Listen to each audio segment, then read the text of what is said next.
Ahí estamos. Bueno, comenzamos entonces a hablar de esta peli. Bueno, como les digo siempre, yo les voy a proponer una lectura, un abordaje analítico desde mi perspectiva, ¿no? Personal, subjetiva, y está abierto el debate al que quiera participar, al que se quiera sumar desde el chat, hacer alguna acotación, o también, como les digo siempre, también si me quieren interrumpir y decir algo con el micrófono, no tengo ningún problema. Porque también entiendo que a veces yo me pongo medio expositivo, medio denso una vez que empiezo a hablar y está bueno que me paren en todo caso. Bueno, vamos a arrancar como siempre y les pido perdón, no va a haber, en este PowerPoint no va a haber ninguna imagen prácticamente, así que bueno, es medio antipático, pero tuve este problema de que no pude guardarlo al anterior. Así que bueno, empezamos siempre con este primer acercamiento que yo planteaba, se acordaban que veíamos ya desde la primera clase, desde el primer encuentro, esta propuesta que establece el teórico David Bordwell acerca de los niveles de sentido como un posible abordaje metodológico para analizar films, para analizar películas. Y uno de sus primeros niveles tenía que ver con poder identificar, con poder establecer una primera lectura de los sentidos referenciales, que era lo que sintetizábamos nosotros como la anécdota narrativa, ¿sí? La sinopsis de la película. Acá entonces, como pueden ver, siempre es una lectura como básica, ¿no? Este primer paso de una manera, establecer una primera síntesis narrativa de la película. Pero como yo bien les decía, siempre es importante y significativo poder comprender en primera instancia si es una película que es narrativa o no, si hay una historia que se puede entender o no, si predomina más un estilo experimental donde de pronto no hay personajes, no hay motivaciones, no hay conflictos.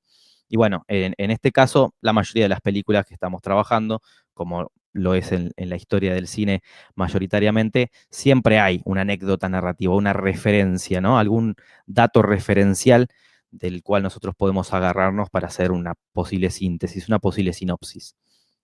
Hay diferentes tipos de sinopsis, más cortas, más extensas. Esta es una que copié acá como para tener este punto de partida, ¿no? Creo que la saqué de Wikipedia. Pickpocket es la historia de Michelle, un joven solitario al que le fascinan los robos. Ahí no sé si pondría que le fascinan los robos. Pondría que empieza a trabajar, digamos, como posible oficio para ganarse la vida, ¿no? Elevados al nivel del arte, un día va a una carrera de caballos y le roba el dinero a uno de los asistentes. Confiado en que nadie le ha visto, se ve sorprendido cuando la policía lo detiene. Después de este episodio, Michelle es captado por una red de carteristas profesionales que le enseñan su forma de hacer las cosas y le invitan a que sea uno de ellos y a robar en zonas públicas con muchos objetivos. Bueno, eso, siempre me interesa robar un poco, dicho entre comillas, esta primera lectura de sentido referencial. En este caso creo que lo saqué de Wikipedia. Para contrastar, siempre está bueno poder googlear, bueno, hoy en día podemos hacerlo gracias al uso del Internet y la virtualidad, ver las diferentes perspectivas que puede llegar a haber en diferentes sitios web de elaborar una síntesis de una película, ¿no? Una sinopsis, para poder luego, en todo caso, hacer la propia. Así que por eso siempre cuando se trata del primer abordaje de los sentidos referenciales, siempre suelo buscar alguna para después ver en todo caso si es así o no, si es una lectura más superficial o más profunda, más en detalle. En este caso, bueno, yo confío en que ustedes vieron la película y en que mentalmente ya se armaron una suerte de resumen de sobre qué va la película, ¿no? Así que bueno, sin más, ya habiendo pasado como este primer paso de identificar los sentidos referenciales, nos metemos de lleno en los otros sentidos, ¿sí? En los explícitos, en los implícitos y en los sintomáticos, que eran estos otros niveles que, como veíamos, requieren de un mayor nivel precisamente de elaboración, de construcción, de producción de sentido y de creatividad por parte de nosotros como espectadores críticos, ¿no? Y en este caso, en esta película, vamos a llegar a una especie de, por decirlo así de manera muy general, de primera gran conclusión, de primer gran confluencia temática, que creo yo que es uno de los ejes transversales de todas las películas que vamos a estar, estamos analizando en estos encuentros, en esta serie de encuentros, ¿no? Que yo les estoy proponiendo. Acá nos vamos a meter de lleno en la cuestión de que ya lo veníamos un poco mencionando, ¿no? Pero los temas de los grandes paradigmas morales, de las grandes instituciones simbólicas morales y cómo estas películas, al fin y al cabo, lo que hacen a través del lenguaje del cine, a través de procedimientos discursivos estéticos, lingüísticos, realizativos, ¿sí? ¿Se acuerdan que también hacíamos mucho énfasis en esta perspectiva de análisis de lo lingüístico realizativo? Cómo a través de todas esas operaciones lo que proponen es una reflexión ética de esos grandes paradigmas morales. Algo que ya un poco veníamos comentando, como les digo, porque son cuestiones que estaban en los 400 golpes, en Bande Apart, el fuerte trasfondo social, ¿no? El fuerte arraigo que tienen estas películas con el contexto sociocultural histórico en el que emergen, en el que se gestan las películas en sí mismas. Y bueno, en esta película de Bresson yo creo que nos sirve para hacer una pequeña pausa o una pequeña gran pausa y detenernos a reflexionar un poco más en torno a eso, ¿no? A qué es lo ético, qué es la moral y por qué estas películas, al fin y al cabo, están reforzando esa verdad estética, podemos decir, que es propia del cine, ¿no? ¿Se acuerdan que una de las cuestiones que hablábamos también en la primera clase, cuando analizamos los 400 golpes, era distinguir esta idea de verosimilitud o de verdad construida en términos de fórmulas para hacer películas, ¿no? De fórmula universal de cómo contar una película, de cuál es el modo correcto de narrar, ¿no? En términos de, por ejemplo, los modelos de representación institucionalizados, el reconocido MRI, ¿no? Se escribe así se reconoce así con estas siglas, ¿no? Como puse ahí en el chat, el cine institucionalizado, el cine hegemónico, el cine clásico, que supo, bueno, consolidar, consolidarse, digo, en Estados Unidos, en el cine hollywoodense. Digo, como esas grandes fórmulas con estas nuevas posibilidades y alternativas que empieza a ofrecer eh, las operaciones fílmicas de la Nouvelle Vague hacia mediados de siglo y un poco más del siglo pasado, como de alguna manera empiezan a hacer resquebrajar estas grandes fórmulas y ofrecen otra idea de verdad, que no es esa idea de verosimilitud, de cómo construir algo creíble en términos de verosimilitud, sino una idea de verdad subjetiva ligada a la propia concepción del mundo de estos cineastas, algo que después con el tiempo se va a llamar y a conocer como la teoría del cine de autor, ¿no? Películas muy autorales, muy personales, muy casi de un tono intimista, ¿no? Que promulgaban estos grandes cineastas. Pero bueno, volvemos permanentemente a estos grandes conceptos, a estos grandes términos, porque son películas que al fin y al cabo giran en torno a eso. La idea de verdad, la idea de realidad, la idea de verosimilitud, la idea de referencialidad, ¿no? Como veíamos recién cuando establecemos las primeras grandes referencias que nos permite esta película, ¿no? En términos de sentidos referenciales y la idea de la ética y la idea de la moral, ¿no? Cómo estas películas, al fin y al cabo, y el cartelista de Bresson particularmente, creo yo, ofrecen una gran relectura ética de ciertos patrones morales, de ciertas fórmulas morales que al fin y al cabo son grandes impedimentos, grandes obstáculos que restringen la libertad creativa y exploratoria del lenguaje del cine, ¿no? Por eso yo hacía esta primera lectura, interpretación, ¿no? De sentidos explícitos, implícitos y sintomáticos, que no sé si lo llegaron a leer, pero bueno, fíjense algunas de las principales cuestiones, ¿no? Ahora nos vamos a detener y vamos a profundizar en cada una de ellas, pero yo, fíjense que pongo acá, identifico como sentido explícito que hay una lectura, ¿no? O una intencionalidad de enfocarse en, lógicamente, en los sentimientos y en las emociones internas de esa figura del ladrón, ¿no? Que si lo queremos hacer, si queremos hacer como un resumen más abstracto, más somero, podríamos hablar de cómo se lo victimiza, ¿no? Al ladrón, cómo se lo muestra como una víctima del propio contexto sociocultural en el que se encuentra inscripto, ¿no? Un retrato intimista de un personaje que decide tomar ese camino impúdico, inmoral, ¿no? De lo que está prohibido, al fin y al cabo, en términos legales. Em, para encontrar, bueno, para redescubrirse a sí mismo, para encontrar su verdadero yo, su verdadera identidad, como quieran llamarlo, ¿no? Para hallar su identidad en ese mundo, en ese contexto que tanto parece aprisionarlo en un sentido simbólico también, porque fíjense que el principal problema que va a tener él, y esto ya se nos plantea en los primeros minutos de la película, en las primeras escenas, es que no es capaz, no se siente capaz de poder comunicar sus ideas, ¿sí? Sus teorías, lo que tiene que ver con sus capacidades intelectuales para elaborar teorías sociológicas, tal vez, ¿no? Como las que les comenta este grupo de carteristas que de alguna manera lo suman a su equipo, y no aceptan sus ideas, no aceptan sus explicaciones y sus capacidades intelectuales en términos de razonamiento. Él no se siente aceptado ni escuchado en ese sentido. Entonces, ese es el principal conflicto, creo yo, que plantea la película, que lógicamente es un conflicto más bien interno, ¿sí? Que sabemos que se nos sugiere que lo tiene el personaje en un sentido, como digo, introspectivo, intrínseco dentro de él, pero que muy pocas veces se explicita, salvo en esas escenas puntuales, porque después lo que trabaja la película es a partir más de los rasgos visuales y sonoros y de cómo hace ese énfasis en la precisión técnica, táctica, que busca lograr el personaje con este nuevo oficio, ¿no? De robar dinero, de ser carterista, ¿no? En el ámbito callejero, urbano.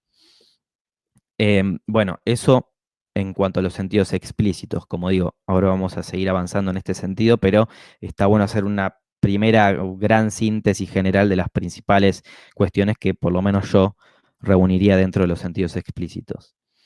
En una segunda instancia, en la lectura de los sentidos implícitos, acá sí ya yo decidí incluir la cuestión de la ética y de la moral. Recuerden que cuando hablamos de sentidos implícitos ya estamos hablando de esas cuestiones que no están, que no son fácilmente eh, advertibles, digamos, y atendibles en la superficialidad de la película, sino que tenemos que elaborar, construir un poco más de sentido nosotros como espectadores críticos. Entonces, no está de entrada la cuestión de la ética y de la moral, la cuestión de la relativización, de esta cierta relativización, perdón, entre los grandes patrones del bien y el mal, en estas grandes polarizaciones que en sí nos dominan, digamos, y nos rigen como sociedad. Siempre estamos tratando de encontrar una grieta, una división, una disociación, un blanco y un negro, ¿no? Para poder definirnos, encuadrarnos, cuajar nosotros como personas, como seres humanos en esas categorías sociales. Entonces, estos temas, estos tópicos, estas relecturas y estas reflexiones están en la película, creo yo, de manera clara. Digo, ustedes las habrán podido percibir. Ahora voy a ir al chat, que creo que había unos comentarios. Digo, es algo que se puede leer en la película, se puede detectar fácilmente, pero que requiere un mayor nivel de profundidad. Por eso es una lectura ya implícita, no explícita. Y por último, lo sintomático, que siempre es un poco más problemático y más complejo y más arduo de identificar, porque recuerdan que tiene que ver con aquellos sentidos, con aquellas cuestiones y temáticas que de alguna manera los realizadores, las figuras autorales, ¿no? Como me gusta decir a mí, depositan en sus películas de manera involuntaria, de manera sintomática, de manera reprimida, ¿no? No intencional, pero que de algún u otro modo nosotros, conocedores de la tradición cultural a la que pertenecen estos directores, por ejemplo, conocedores de los rasgos de estilo que definen a la Nouvelle Vague francesa de estos tiempos, podemos de alguna manera interpretar, ¿no? O inferir a partir de la película que estamos viendo. Entonces, en este caso, yo planteé como una lectura que no se separa mucho de la interpretación del sentido implícito. Por eso puse ahí vinculado con el nivel de sentido anterior. Eh, Tiene que ver con estas relecturas que giran en torno a los códigos y a los patrones morales preimpuestos que nos rigen, esto que decía recién, y con tal vez algunos otros grandes conceptos, también morales, también éticos, también sociales, sociológicos, que tiene que ver con esto de la redención, el perdón, ¿no? Y al fin y al cabo con la pregunta, que yo creo que es la pregunta que se hizo Bresson. También a veces la cuestión de meterse, de zambullirse en este procedimiento metodológico de identificar sentidos sintomáticos, tiene que ver con tratar de ponerse en la cabeza hipotéticamente, ¿no? Y de manera casi pretenciosa, tratar de ir, viajar en el tiempo y meternos en la cabeza de Bresson a ver qué pregunta se hizo en el momento en que elaboró toda esta, bueno, este discurso cinematográfico. que no deja de ser, como digo, siempre como muy arraigado a su propia persona, muy personal, muy intimista, no, muy autobiográfico en muchos casos.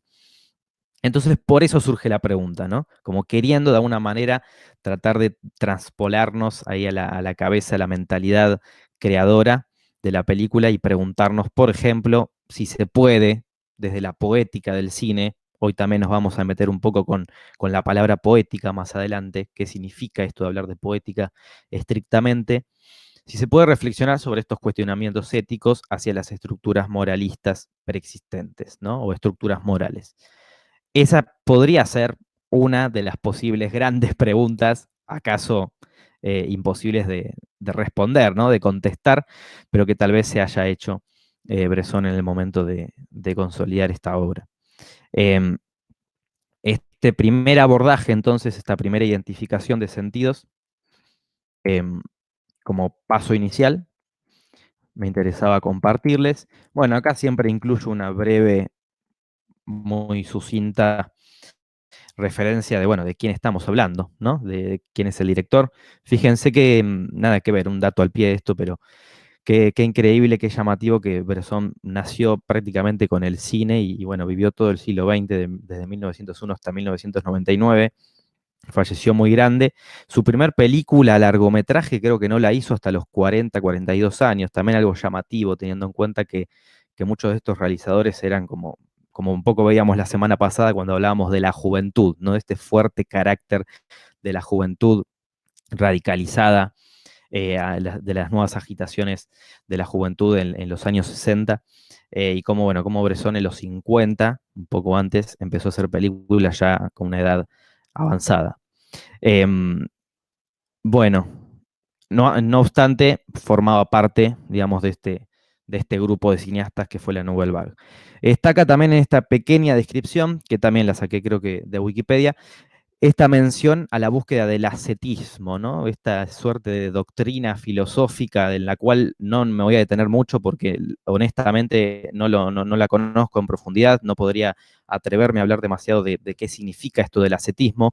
Si alguien tal vez ha estudiado, ha indagado y tiene un poco más claro a qué refiere esto, me puede comentar acá en el chat, les invito. Pero bueno, sin duda seguramente tiene algún tipo de conexión con esta cuestión de repensar los valores morales que nos rigen como sociedad, ¿no?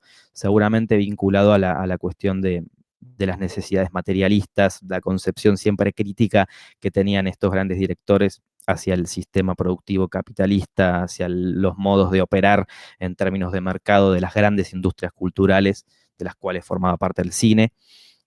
Y bueno, estoy hablando así muy, como digo, a vuelo de pájaro y en términos generales, porque no tengo 100% claro a qué se refiere con la cuestión del ascetismo, pero sin dudas tenía que, el cine de Bresson se caracterizaba por esta cuestión de demostrar con cierto naturalismo historias propias de un ámbito callejero, urbano, muy arraigado al ámbito de la ciudad, como veíamos también en las películas anteriores, y esta cuestión que dice acá, ¿no? La placa, en busca de un lenguaje visual puro, cargado de gestos, miradas y sonidos, y despojado, digamos, de cualquier otro tipo de grandilocuencia efectista, visual, ¿no? El énfasis en los movimientos, en la dramaticidad de las expresiones de los personajes, aunque esas expresiones sean, como vamos a ver en esta película, tal vez poco verosímiles, ¿no? O aparenten ser superficiales y llanas y poco expresivos esos personajes.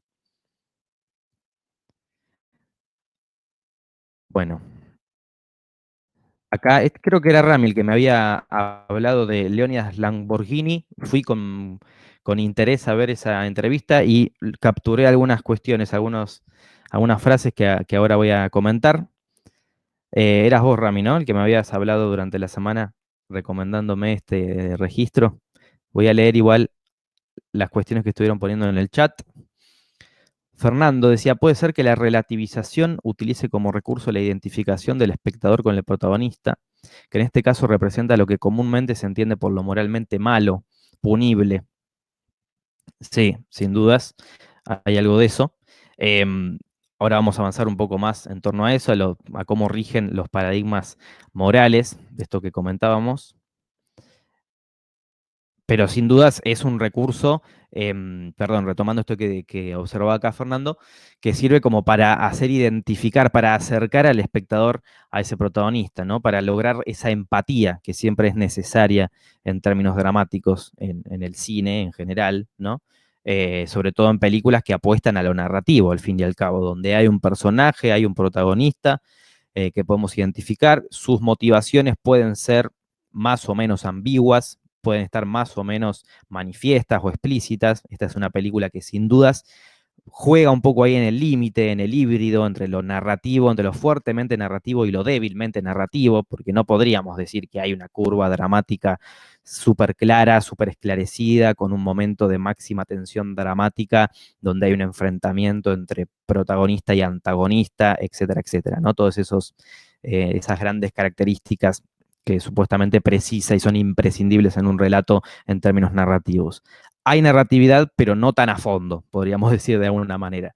Pero sí hay un personaje protagónico y está este recurso de, como dice acá Fernando, ¿no? La cuestión de la relativización, de la victimización por cómo se lo muestra el personaje como víctima del entorno que lo rodea, para lograr esta empatía y esta identificación con el espectador. Vamos a ver también que el mismo personaje de Jen, no me acuerdo del nombre de la actriz que la interpreta, pero esa inclusión de ese personaje en términos dramáticos, que tampoco lo había puesto en la Wikipedia, en la sinopsis de la lectura de sentidos referenciales, pero ese personaje de algún modo también provee y promueve este acercamiento y esta identificación del espectador con el protagonista, con Michelle, creo yo. También es un recurso en ese sentido de identificación, ¿no? ¿Alguien quería hablar o no? Ah. Em, avanzo acá. Natalia decía, este filme me hizo acordar del extranjero de Camus en algún momento. Marika Green, ahí está, el nombre de la actriz. Y el nombre de Michelle creo que es Martin Lasalle o algo así. Em, actores no profesionales, ¿no? Esos también en rasgos de estilo propios de la Nouvelle Vague y en este caso en Bresson también, además de ser actores que se decía que la actuaban por única vez con el director, ¿no? Porque eso los dotaba de cierta frescura y espontaneidad en su propia interpretación. Fernando dice, sí es cierto, pienso en la ausencia del nivel de la conciencia moral. Rami, en el plano sintomático se puede considerar los conceptos propios de Bresson acerca de la técnica de actuación propia del cine en contraposición al teatro, todo el tema de la expresión corporal tan particular en este film. Sí, esto que plantea Bresson en los últimos años de su vida, ¿no? En los 90 o tal vez es previo y me estoy confundiendo, pero publica este texto, notas sobre el cinematógrafo, y él hace esta distinción en la que no quería detenerme tanto, pero bueno, Rami lo menciona muy bien, de la distinción del cinematógrafo y el cine como grandes operaciones discursivas, donde él decía que el cine no era más que teatro filmado, ¿no? Em, pero bueno, esto que se relaciona sin dudas con esto que plantea Rami acá. La idea de modelo más que actor que proponía Bresson, justo vino el tema en la filmina siguiente. Bresson era muy crítico de los directores que transpolaban la técnica dramatúrgica del teatro directamente al cine. Natalia dice, es como llevar un modo de vida austero, esto en relación al ascetismo, me imagino, sobrio, sin poner el énfasis de la vida en la satisfacción de los placeres ni en la búsqueda de bienes. Ahí va. No sé si lo sacaste de algún sitio web, pero si no fue así, estuvo clarísima el esclarecimiento ahí del término. Em, ahí Luciano me decía el nombre de la actriz. Bueno, buenísimo. Gracias por todas sus intervenciones. Como les decía, había entonces, busqué esta referencia que me había pasado Rami, creo que fuiste vos, sobre Leónidas Lamborghini, y me sirvió para tomar algunas referencias, algunas ideas disparadoras en las que yo pensaba profundizar un poco más, que ya habíamos de alguna manera introducido la semana pasada cuando hablábamos de la película de Godard, de la importancia y la significancia de esta dualidad forma y contenido en el cine, ¿no? Y que creo que en estas películas nos podemos detener y se prestan a analizarlo y a desentrañar un poco cómo funciona esta gran dualidad que cuesta tanto entenderla. Y Lamborghini, el poeta, yo conozco más al hermano Osvaldo Lamborghini, que creo que era escritor de cuentos, he leído unos cuentos como el del niño proletario, no me olvido más, ese un cuento endemoniado. Pero no estoy muy familiarizado con Leónidas, sí lo conozco porque es argentino y es un poeta muy reconocido, creo que falleció hace poco, pero me gustó mucho esta entrevista que le hacen, que está en YouTube. Después, si tiene Rami la data, podemos pasar el enlace. Dice algunas cosas muy interesantes realmente. Él en un momento, son frases como muy sacadas de contexto estas que tomé acá, ¿no? Pero hace una distinción entre la labor y el oficio de los poetas y el de los narradores, ¿no? Y él dice, cuando avanzamos los poetas, los narradores quedan atrás. Hace esta distinción de que para ellos el argumento, lo que se cuenta, es precisamente la anécdota narrativa. ¿Sí? Esto que lo podemos vincular con la primera lectura e identificación de los sentidos referenciales en términos de Bordwell. Es decir, el qué, ¿no? Mientras que para nosotros, los poetas, dice Leónidas, el argumento es el lenguaje en sí mismo, la forma, ¿no? Las operaciones discursivas que dan cuenta, en última instancia, de ese qué, de ese contenido, de esa anécdota narrativa, ¿no? Él lo que está haciendo en este momento es una suerte de crítica hacia precisamente los críticos de cine, que muchas veces hacen como eh, básicamente se reducen su actividad a detectar y hacer una síntesis de cuáles son los sentidos referenciales, explícitos y superficiales que rodean a la película y básicamente cuentan la historia, ¿no? O pretenden contar una historia, la historia de la película en pocas líneas, pero se pierde el análisis, que es realmente importante, el más intrínseco, el formal, el estético, que tiene que ver con descubrir la forma, con descubrir el cómo, que dota de singularidad y de especificidad a esa película, ¿no? Que es en lo que nos estamos deteniendo al analizar estas películas de la Nouvelle Vague francesa. Él dice, los críticos de cine te suelen contar el qué cuando en verdad lo que importa es el cómo, ¿no? Y lo cierto es que la anécdota narrativa, sobre todo cuando nos detenemos en este tipo de cine, y acá él nombra puntualmente al cartelista de Bresson, dice, no importa en absoluto la anécdota narrativa, no importa en absoluto el qué, ¿no? Y él hace una suerte de síntesis de la película. Dice, ¿cómo podríamos, si quisiéramos, si nos propusiéramos resumir o sintetizar en pocas palabras, en una oración, a este film de Bresson? Y deberíamos de hablar de un ladrón, de un tipo catatónico, ¿no? Por su inexpresividad, porque se muestra paralizado psíquicamente incoherente, ¿no? Anti-estereotipo, anti-arquetipo de cine clásico, podríamos decir, por cómo se muestra en su expresión, algo de lo que comentaba recién Rami, en esto de demostrar, de registrar a los personajes como modelos, como maniquíes, podríamos decir de una manera más exagerada. Cómo este personaje empieza a buscar técnicas y a perfeccionarse y a superarse en esas técnicas de robo, ¿no? De hurto en lugares como el subte, en estaciones de trenes, en las carreras de caballos, ¿no? Esa es la teoría del personaje, esa es su concepción, su motivación única, primordial, ¿no? Se sostiene así, en eso. Eh, Ahí la anécdota se reduce a eso, digo, es algo súper simple, súper general, súper repetitivo, en absoluto original, es algo que se ha visto en un montón de películas. El cómo es lo que los recursos constitutivos y propios del lenguaje del cine, el énfasis que propone Bresson en los silencios, en las pausas dramáticas, en cómo se establece esa banda sonora, cómo se vincula con las imágenes y con las acciones del personaje mismo, ¿no? En este fuerte arraigo con el ambiente, con los espacios y cómo se muestran esos espacios, ahí está lo puntual, lo que importa, ¿no? Dice Lamborghini, en contraposición a aquellas películas donde de pronto se pierde la fuerza fílmica y se convierten más en una ilustración de la anécdota narrativa, ¿no? De bueno, la película trata sobre esto en términos superficiales y no hay nada característico en la fórmula, en la forma, perdón, en los aspectos formales y compositivos del cine en sí mismo.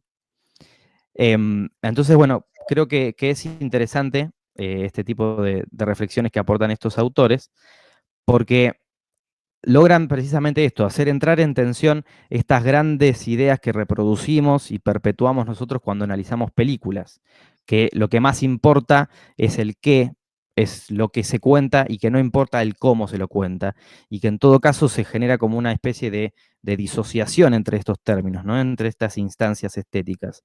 Como que, bueno, tenemos que analizar una película, primero veamos qué cuenta esa película, luego veamos cómo se hace esa película. Y muchas veces, si bien en términos como decía, ¿no? Estratégicos para un analista o para un crítico, muchas veces es necesario poder tener cierto orden, cierta estructura, en términos de formato y de estructura de un texto crítico, por ejemplo, pero muchas veces es imposible diferenciar el qué del cómo, el contenido de la forma, porque son indisociables a fin y al cabo. Y estas películas creo que son la prueba más contundente de eso, de cómo la forma termina condicionando, distorsionando los sentidos de la película. Digo, no es lo mismo que se muestren, digo, estas secuencias de robo de Michelle con una música de suspenso efectista, de acción a lo, no sé, a lo Misión Imposible, como las películas de la saga de Misión Imposible, a que se muestre como lo muestra en El Carterista, ¿no? Con esa sobriedad, con ese silencio, con ese detenimiento visual en las acciones de las manos, ¿sí? Con esa elegancia, con esa sutileza con que se muestran esos movimientos tan coreografiados, ¿no? Tan meticulosamente planificados. Digo, es distinto lo que se genera en términos de sentido. Es totalmente distinto. Pero en términos de anécdota narrativa, y acá respondo a la pregunta que alguien preguntaba ahí, ¿a qué se refieren con anécdota narrativa? En términos de anécdota narrativa, en términos de contenido, en términos de qué, son lo mismo. Pero formalmente es totalmente distinto el sentido que se genera en última instancia, ¿no? Em, no sé si se entiende lo que quiero expresar, pero siempre es muy importante poder eh, cuestionar y deconstruir un poco estos grandes términos que rigen a todo tipo de manifestación artística, no solo al cine, pero que siempre están ahí dando vuelta y nunca nos detenemos a pensarlos conscientemente, ¿no? La idea de la forma y del contenido, la idea del cómo y del qué. Yo podría tranquilamente empezar esta clase diciendo, bueno, muy buenas tardes, mi nombre es Juan y vamos a hablar acá del cine francés, que para mí es muy importante porque forma parte de un periodo histórico muy conocido en la historia del cine y bueno, y eso como posible primera opción. Y en una segunda opción podría empezar la clase así. Bueno, muy buenas tardes, mi nombre es Juan y vamos a ver una serie de películas que para mí son las mejores películas de la historia del cine por sus rasgos característicos de estilo revolucionarios y bueno, etcétera. Hice una actuación digna de Hollywood. Digo, ahí que hubo dos formas, dos operaciones discursivas, ¿no? Dos enunciados discursivos completamente distintos y diferentes en términos formales, ¿no? En términos de composición formal, de procedimientos formales, pero en términos de contenido, en términos de anécdota narrativa, fueron exactamente lo mismo, ¿no? Presentación de una clase, presentación de un tema, saludo, ¿se entiende? Eh, Cómo la forma condiciona al sentido final de lo que se está transmitiendo. Estas películas, como bien dice Lamborghini acá en esta distinción entre los poetas y los narradores, ¿no? Un poco llevado al extremo, porque estamos hablando desde el cine, pero bueno, de alguna manera se puede leer, se puede identificar esta cuestión bueno, de qué es la forma, qué es el contenido y por qué es tan importante poder seguir desentrañando y deconstruyendo estas grandes concepciones que giran en torno al arte y al cine. El decir y lo dicho, la enunciación y el enunciado, ¿no? Dice Rami. No sé si quedó claro a qué me refiero, pero siempre está bueno poder detenernos en estas concepciones. El cine de la Nouvelle Vague sin duda se apuesta a eso. A esto un poco íbamos también la semana pasada cuando hablábamos de Bande Apart, ¿no?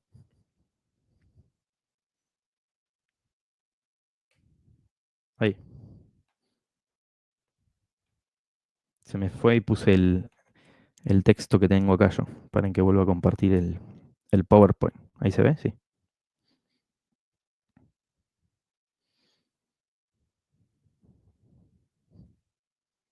Esperen que, ahí está. No podía bajar. Bresson, Lamborghini. Bueno, y tenemos a Deleuze. Lo escuchaban hablar a Deleuze de Bresson, él siempre muy defensor y fanático casi del cine de Bresson, del cine táctil de Bresson. Y ahora, si quieren, les iba a compartir un pequeño fragmentito de una... Ah, no está compartiendo, ¿o sí? Se salió. Perdón, ¿eh? Ahí está, ahora sí. creo. Ahora, si quieren, les iba a compartir un pequeño fragmentito de una conferencia que él hace en 1987. No sé si la habrán visto. Creo que el título, porque después esto se transcribió a texto, se llama El acto de creación, donde él, en términos muy generales, está hablando un poco. La semana pasada la nombré, me parece, esta conferencia. Estaba hablando un poco de cómo definir a la actividad de tener una idea, al acto creativo de tener una idea en el ámbito cinematográfico, ¿no? ¿Qué es para él, qué circunscribe para él tener una idea en el cine, tener una idea como acto artístico y como forma de resistencia en el cine?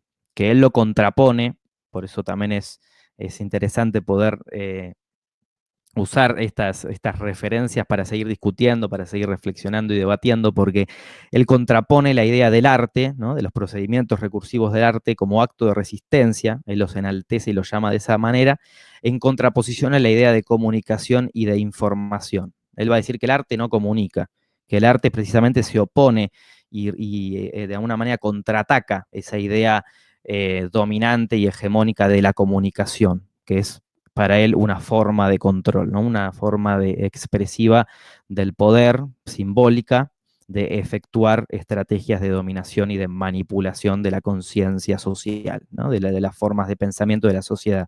Para él la comunicación es esa, en términos de poder. Por eso el arte, va a decir, es esta forma de resistencia, donde el cine entra en juego, desde luego, como objeto contemporáneo, como la última y la forma artística que sintetiza todas las demás preexistentes, atentan contra esa idea hegemónica y adoctrinaria, digamos, de alguna manera dogmática, de comunicación y de información. Bueno, entre otras series de reflexiones muy filosóficas que ni siquiera yo comprendo del todo, pero sin dudas es muy interesante escucharlo hablar a Deleuze sobre cine, y en este momento de la conferencia, como decía, del año 1987, él habla sobre el cine táctil de Bresson. Vamos a ver un fragmentito y después comentamos algunas cuestiones. No sé si lo conocen, lo han visto este fragmento, a algunos de ustedes, a los que les encanta Bresson, seguramente habrán leído o estarán al tanto de lo que opina Deleuze sobre el cine de Bresson. Bueno, voy a compartir a ver si se escucha y se ve bien. Ahora me van a decir eso.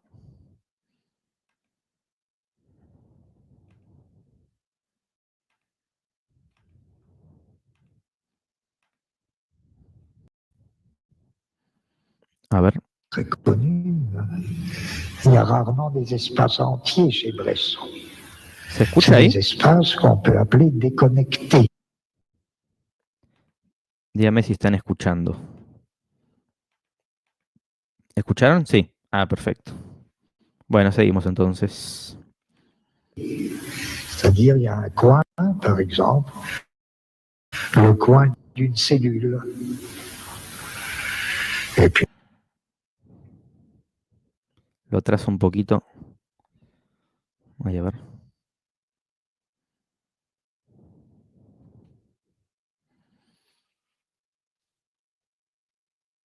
où la limite de tout ça, c'est quoi? C'est l'espace-temps.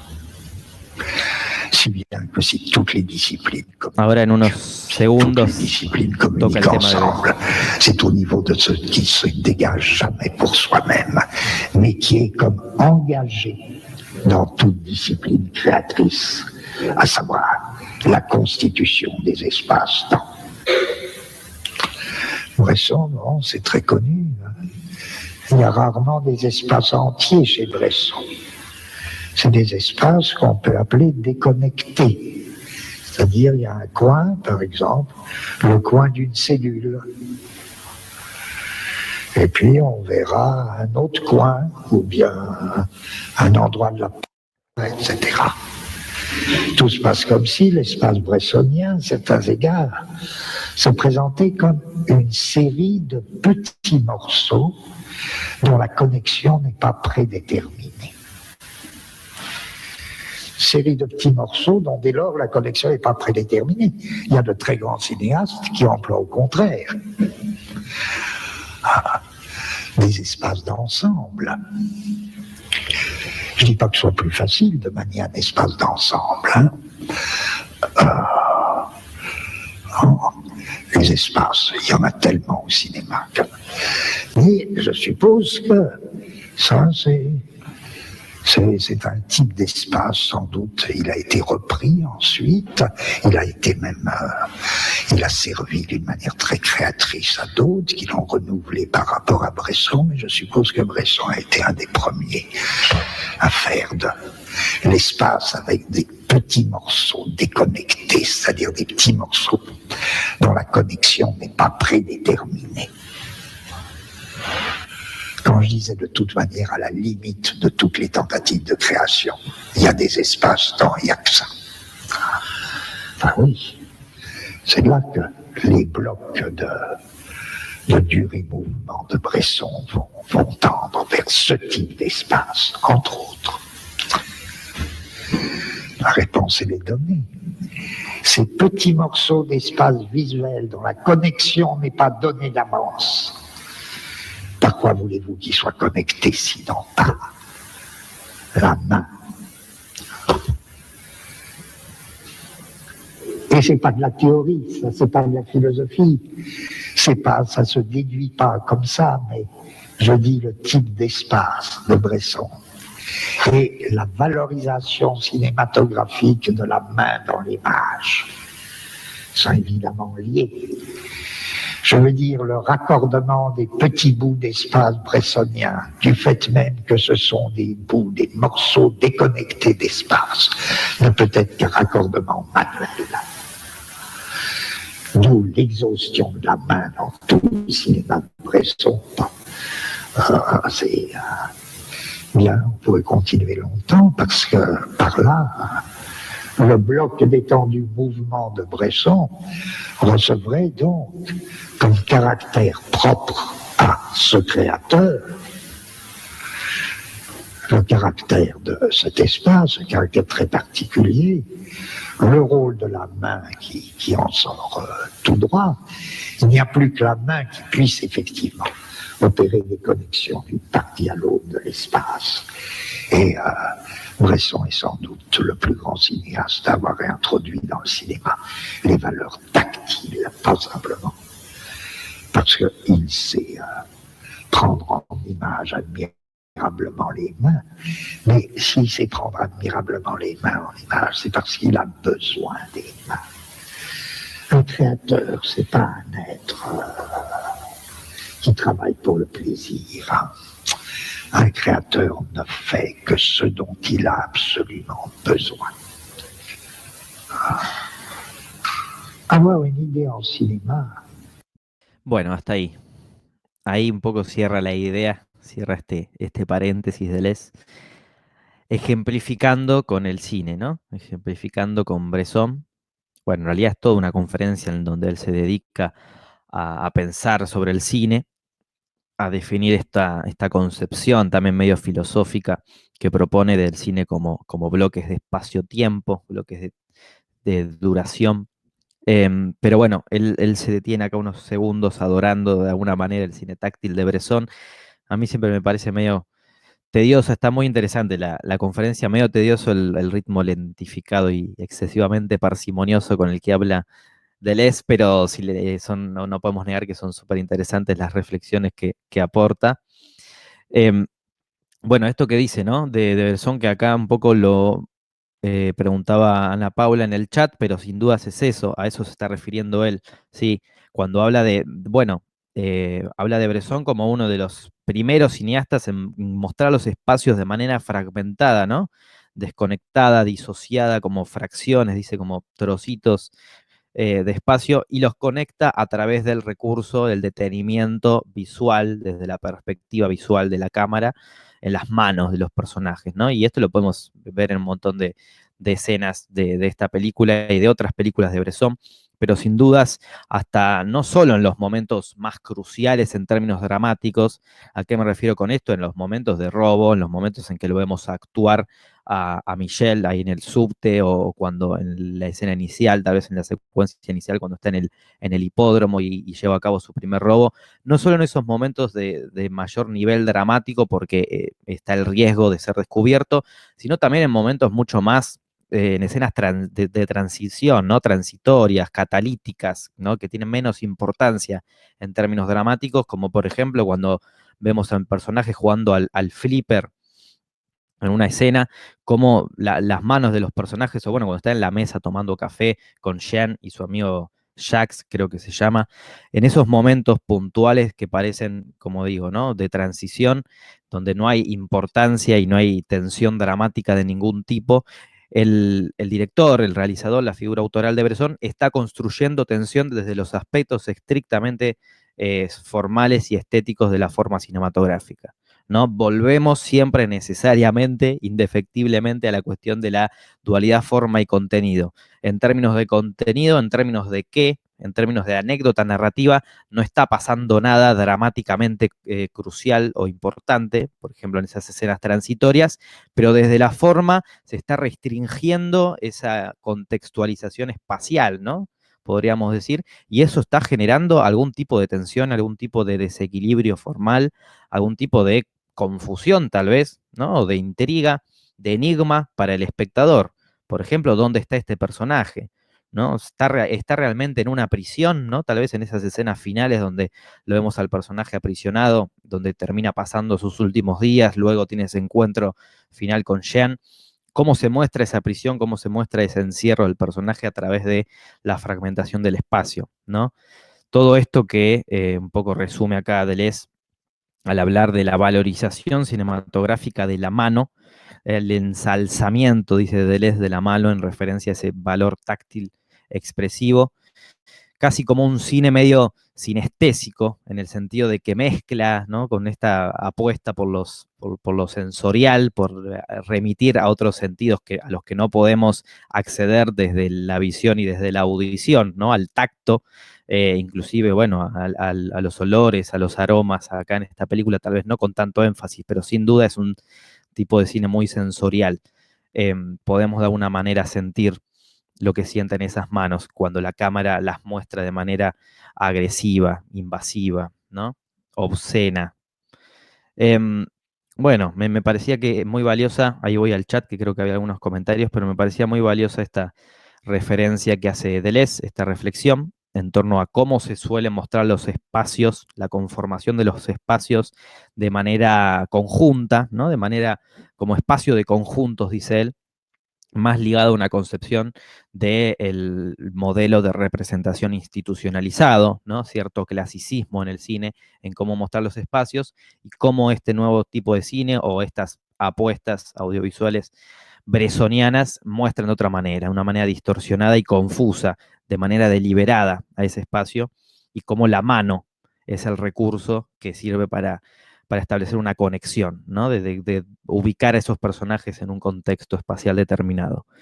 No está clara de antemano, dice Deleuze, ¿no? La conexión del espacio a través de la acción. Precisamente estas son las intenciones del tratamiento plástico de la mano, como énfasis realizativo y expresivo del propio Bresson, para poder terminar de ubicar a ese personaje en ese espacio, que no está claro de antemano. No hay un plano general que nos contextualice, no hay un plano de establecimiento, como se suele reconocer y hablar cuando se presenta una escena, ¿no? Una escena como unidad espacio-temporal.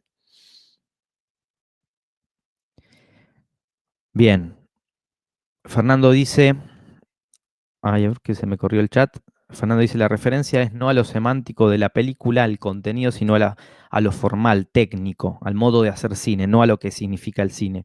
Un poco a eso apunta la reflexión y sí, lo que me propongo transmitirles en el sentido de cuestionar esta gran dualidad de forma y contenido. Sí, de apuntar más a los aspectos formales técnicos, a lo lingüístico, técnico, lingüístico, realizativo. ¿Sí? ¿Se acuerdan esta perspectiva de análisis que yo planteaba en contraposición de la lectura a un nivel más narrativo estructural, en términos de anécdota narrativa, en términos de contenido? Natalia dice también cuando le sangran las manos porque tuvo una caída, y cómo podría robar sin usar las manos, totalmente. Si los momentos más de riesgo dramático también están las manos, en el punto de quiebre siempre van a ser las manos, ¿no? Eh, Rami dice, hay una escena o dos en la que se muestra el pase de lo robado entre las manos de los ladrones muy significativa en ese sentido. Yo creo que esa es la escena, creo que es una secuencia, diría, ¿no? Porque pasa como de manera conjunta, creo que en un momento particular de la película, pero hay diferentes espacios, o suceden diferentes espacios, podríamos hablar por eso de secuencia más que de escena, porque hay una unidad dramática que circunscribe a todos esos momentos, pero sin dudas está genial ahí la planificación coreográfica, podríamos decir, ¿no? De cómo se van pasando la plata, las billeteras en esa secuencia, los ladrones, esta suerte de grupo, de colectivo de carteristas, vamos a decir. Es muy significativa en ese sentido, sin dudas. Yo creo que es el momento de mayor expresividad, de mayor vuelo de esas manos, ¿no? Cuando lo atrapan al final también, sí, sin dudas. Bueno, muy bien. El cine táctil de Bresson, ¿no? Como lo llama Deleuze.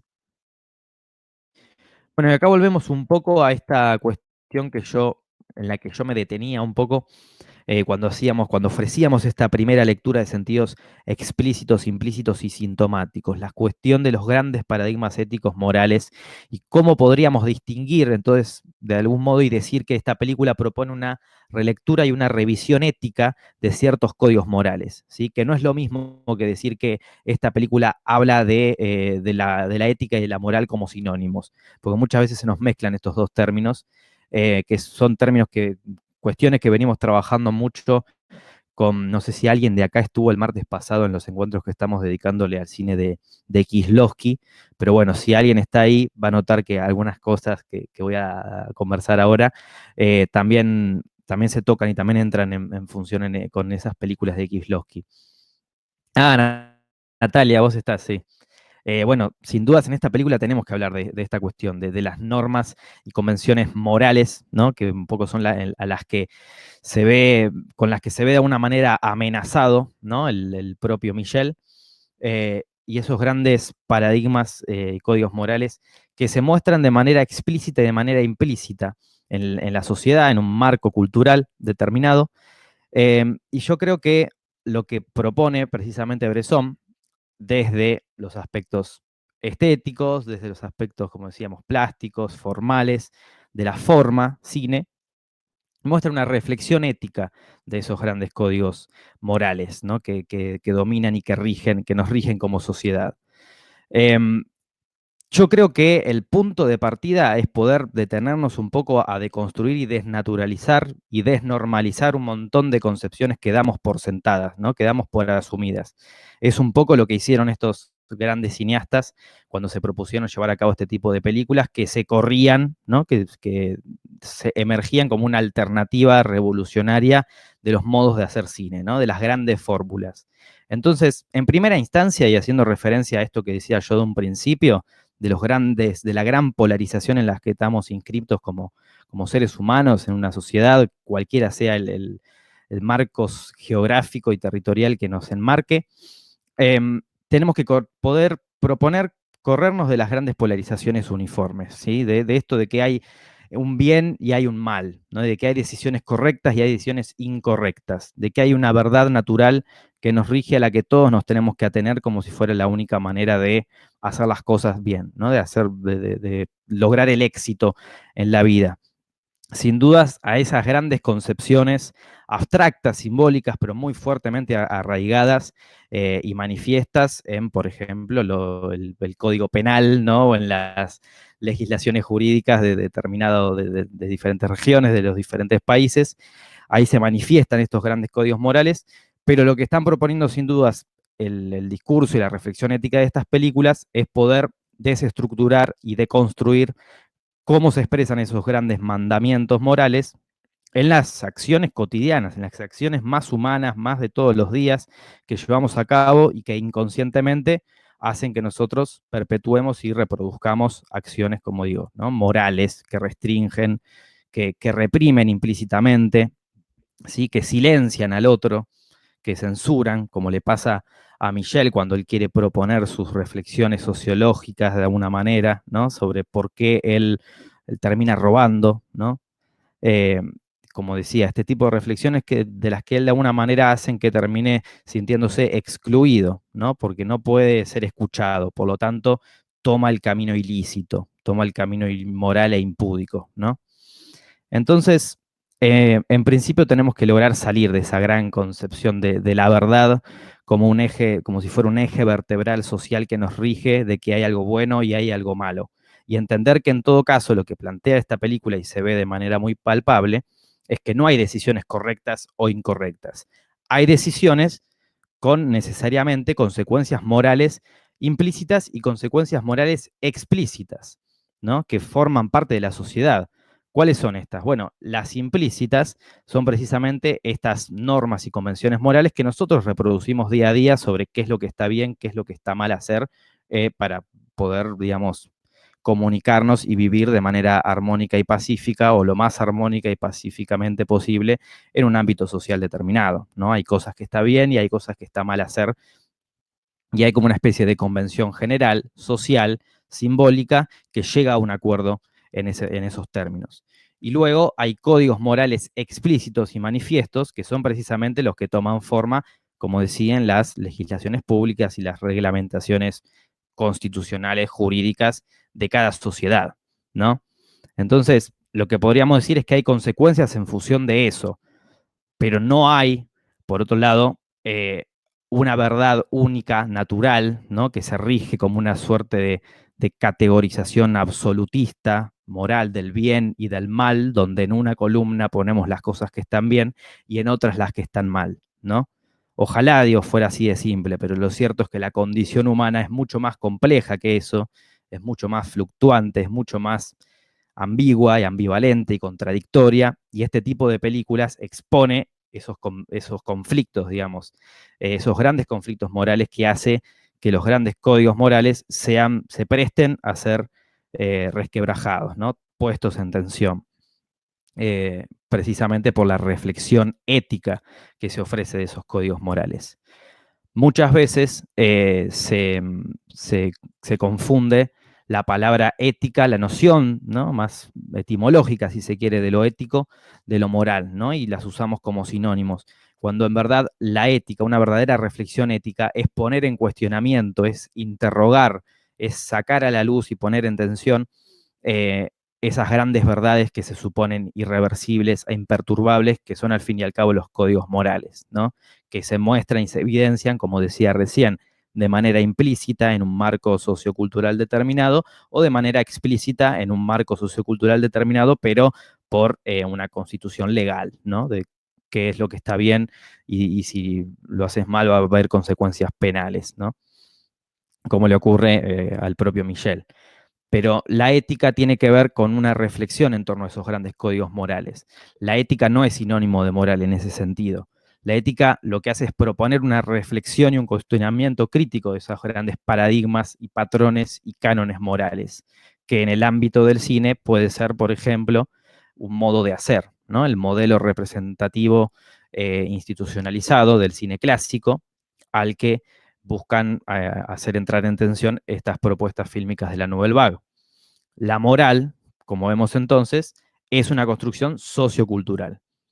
La ética presupone repensar y detenerse, como hace el propio Bresson desde los aspectos formales cinematográficos, detenerse en esos aspectos, en esas actitudes, en esos comportamientos que nosotros perpetuamos y reproducimos a diario como convenciones morales normalizadas, ¿sí?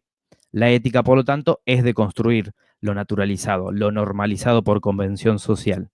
Y esto es de alguna manera lo que está promoviendo, creo yo, Bresson desde la forma y proponiéndonos, en términos más narrativos, esta mirada crítica que tiene del mundo, ¿no? El protagonista, Michel, que en su poca inexpresividad, en su poca expresividad, perdón, en su falta de expresividad que muestra, ¿no? En términos de gestos, ¿no? En términos de comunicación y de diálogo y con otros personajes, lo muestra a partir de su accionar, de lo que hace, ¿no? De esta voz over introspectiva, que es un poco el hilo del relato, ¿no? De lo que él va diciendo a medida que nos va contando bueno, cómo atraviesa su vida cotidiana, ¿no? Los problemas y los conflictos con los que se va topando. Si buscamos algún tipo de conclusión, ¿no? De conclusión a partir de, bueno, está esta distinción entre lo ético y lo moral, ¿no? La reflexión ética, estética de ciertos paradigmas morales. Eso circunscribe de alguna manera la idea que propone acá Bresson, ¿no? No deja de ser una lectura mía, una interpretación mía, capaz que viene Bresson y dice que él quiso plantear una cosa totalmente diferente, pero de alguna manera, si partimos de repensar estos grandes términos, podemos llegar a estas conclusiones. Y si queremos buscar una resolución, una solución, un punto en común sobre, bueno, por qué funciona de esta manera, ¿nos está dejando o no una solución, una respuesta clara, Bresson, una solución en términos sociológicos a lo que le ocurre a Michel? ¿Está exponiendo de alguna manera una tesis de cómo resolver esto en la sociedad a futuro? ¿O simplemente está exponiendo una problemática, ¿no? Criticándola, haciendo una denuncia crítica a través del lenguaje del cine, sin ningún tipo de, bueno, está problematizándolo, pero no pudiendo llegar a una respuesta clara, certera, ¿no? Y lo cierto es que tenemos que detenernos y tenemos que tomar esa perspectiva como la propia, como la que podemos identificar en estas películas, ¿no? No hay una respuesta. El cine, en todo caso, es precisamente un medio, un vehículo, una herramienta a través de esta historia de ritmo lentificado, aparentemente, como dice acá, ¿no? Minimalista, sobria, específica, puntual, ¿sí? ¿Se acuerdan que hablábamos de recorte y de concepto en los encuentros previos? Se está haciendo un recorte puntual en este personaje, en Michel, para hablar de un todo, pero no se ofrece una respuesta certera y clara, porque no la hay, ¿sí? No la hay. Tenemos a un personaje que, como decíamos, por las convenciones morales que lo rigen y que por lo tanto nos rigen a nosotros en la sociedad, de manera implícita y de manera explícita, va a tener que pagar las consecuencias de ello, digamos. Y ahí va a haber un aprendizaje en términos morales, porque el personaje termina siendo, de alguna manera, está condenado de entrada por estar inscripto dentro del funcionamiento moralista, digamos, de la sociedad. No hay salida en ese sentido, pero sí está el cine y este tipo de películas y este tipo de discursos para ofrecer, por lo menos para proponer una reflexión crítica y ética de esos grandes paradigmas morales, ¿no? Y podríamos decir de alguna manera que, así como esta cuestión de la relativización del bien y el mal, de esa gran polarización que en un momento definíamos y creo que marcaba y recordaba Fernando en el chat, podríamos decir que como recurso dramático está, digamos, en términos generales podríamos hablar de eso, de la relativización del bien y del mal, de esos grandes polos que al fin y al cabo no existen, porque como decíamos, no existe una verdad metafísica, porque vivimos y habitamos un mundo humano, simbólico, social, con convenciones morales sociales. También otro recurso que emplea Bresson, sin dudas, como decía, es el de incluir al personaje de Jean, ¿no? Como una suerte de, bueno, de interés romántico para Michel, que va a terminar estando con su amigo Jacques, luego va a tener un hijo con él, pero de alguna manera ese personaje pues, sirve como una especie de estrategia dramática, ¿no? Empleada por Bresson para terminar de efectivizar esa reflexión ético-consciente del sojuzgamiento moral implícito en el que está aprisionado Michel. Y ese personaje, el de Jean, nos termina de acercar a nosotros hacia Michel. Y de alguna manera a exponer, a terminar de exponer que el gran conflicto ético que a él lo atosiga, ¿no? Podríamos decir. Así que bueno, ahora vamos a pasar a hablar un poco más de este personaje. A ver si había algo en el chat.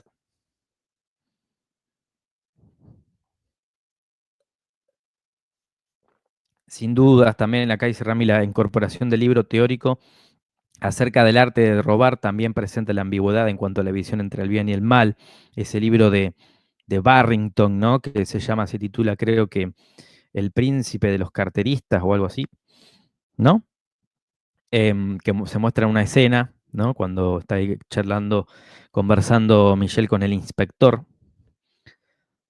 También muestra un poco esa relativización en términos, o esa ambigüedad, mejor dicho, como dice Rami, en términos de sí, cómo se pueden ofrecer reflexiones teóricas, conceptuales, ¿no? Capacidades intelectuales de pensamiento de reflexión y de pensamiento teórico en torno a, bueno, una actividad condenada, ¿no? Como e inmoral, e impúdica, como prohibida, de delincuencia, como es la del robo, la del carterismo, podríamos decir. Cómo de alguna manera, a través de estas inclusiones, cuando se muestra lo del libro, por ejemplo, se está relativizando y se está poniendo en juego esta tensión de qué es lo que está bien y qué es lo que está mal, ¿no? Se admite en términos de que, bueno, hay una reflexión teórica, se puede crear, ¿no? Y producir conocimiento y teorizar sobre este tipo de actividades marginales e indebidas, ¿no? Ahí está lo interesante, creo yo. Ahí está de alguna manera lo irónico también, ¿no? La provocación y esta mirada desafiante que propone Bresson.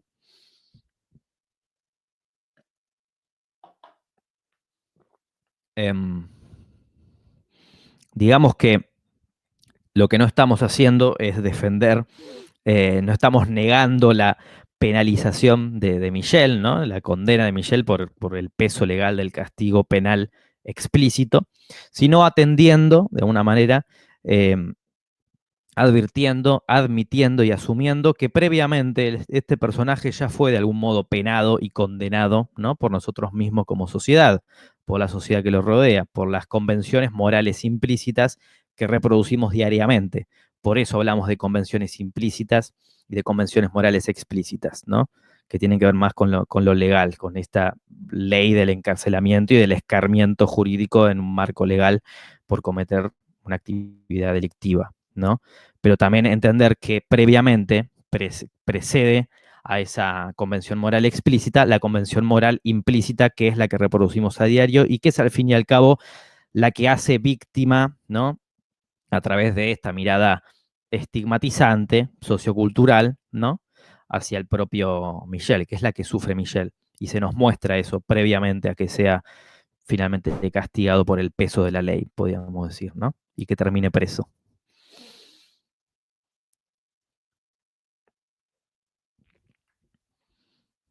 Bien. Un comentario acá en el chat. Surge el asunto de dos varones y una mujer, como la de la semana pasada, problematizando el amor de pareja tradicional. Una crítica al matrimonio, tal vez. Es interesante en estos términos. Bueno, justo ahora vamos a hablar de Jen. Cómo se la muestra a ella en un principio y al final hay una frase como muy reveladora, tal vez de su verdadera identidad, que hasta el momento no la podríamos terminar de dilucidar. Ella dice algo como: no me quise casar con él porque no lo amo, ¿no? En referencia a Jax, y no podría engañar a alguien toda mi vida, algo así. Como una decisión de ella de querer romper ese vínculo forzado, obligado en términos tradicionales, como decían recién, ¿no? En el chat, ¿no? De lo que es una pareja tradicional, cuáles son los componentes de una pareja tradicional, de un matrimonio, en términos de institución simbólica, porque un matrimonio es una institución simbólica también, más allá de todo el marco legal. Digo, qué es lo que se espera de ese matrimonio y qué es lo que finalmente Jean decide que no quiere formar parte de eso, ¿no? No sé si se acuerdan de esa escena final donde ella le confiesa esto a Michelle una vez que vuelve de Londres, ¿no? Donde había estado.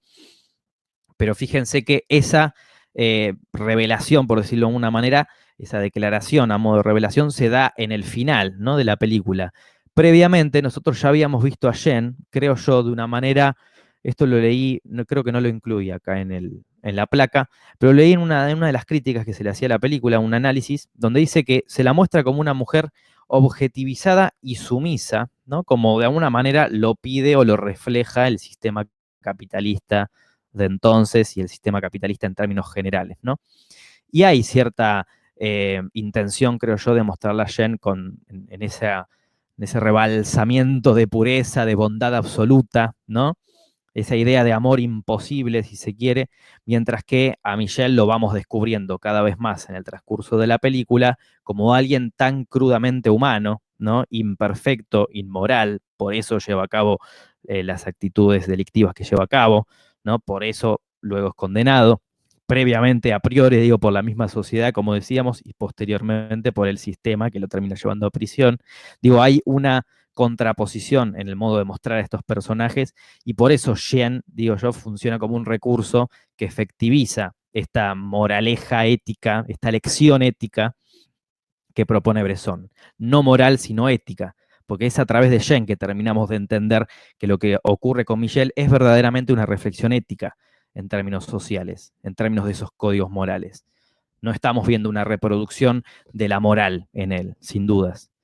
Sí, posiblemente en Shen, como dice ahí en el momento final de la placa, ¿no? De alguna manera hay cierto reduccionismo moral en ella, mientras que en Michelle se va gestando todo ese caos emocional, como decía, se va mostrando de manera como de acumulación, ¿no? Hasta que no llega al final no podemos aseverar que él realmente está teniendo un conflicto interno, pero poco a poco lo vamos viendo y además ya teníamos esa placa inicial que de alguna manera nos advertía, ¿no? De qué es lo que le interesaba a Bresson. Bueno, contar las emociones y los sentimientos y el conflicto interno que tuvo que atravesar este personaje. Así que teníamos como esa anticipación, como ese indicio, pero en ningún momento queda 100% claro, porque él es tan inexpresivo, tan llano, tan catatónico, tan paralizado en términos expresivos que nunca podemos terminar de aseverar eso. No obstante, se va gestando todo este caos, como decíamos, que nunca lleva a explotarse del todo, pero que sí da cuenta de esta fuerte reflexión ética. Mientras que en Shen está esta cuestión de, bueno, una mirada bueno, como decíamos, rebalsa pureza, bondad, ¿no? Nobleza. En un principio, nosotros como espectadores nos identificamos más con ella, porque ella no está cometiendo un delito, porque ella es la mirada, digamos, expectante, ¿no? Que le sugiere a Michelle que, bueno, que visite más seguido a su madre, ¿no? Es esa mirada moralista que lo sojuzga, que lo sentencia desde afuera, pero que en cierto sentido le está diciendo, le está llamando la atención para que haga las cosas bien, para que tome el buen camino, ¿no? Siempre manteniendo esa distancia física y esa distancia precisamente moral, ¿no? Ante lo inmoral, ante el acto inmoral que está llevando a cabo Michelle al salir a robar.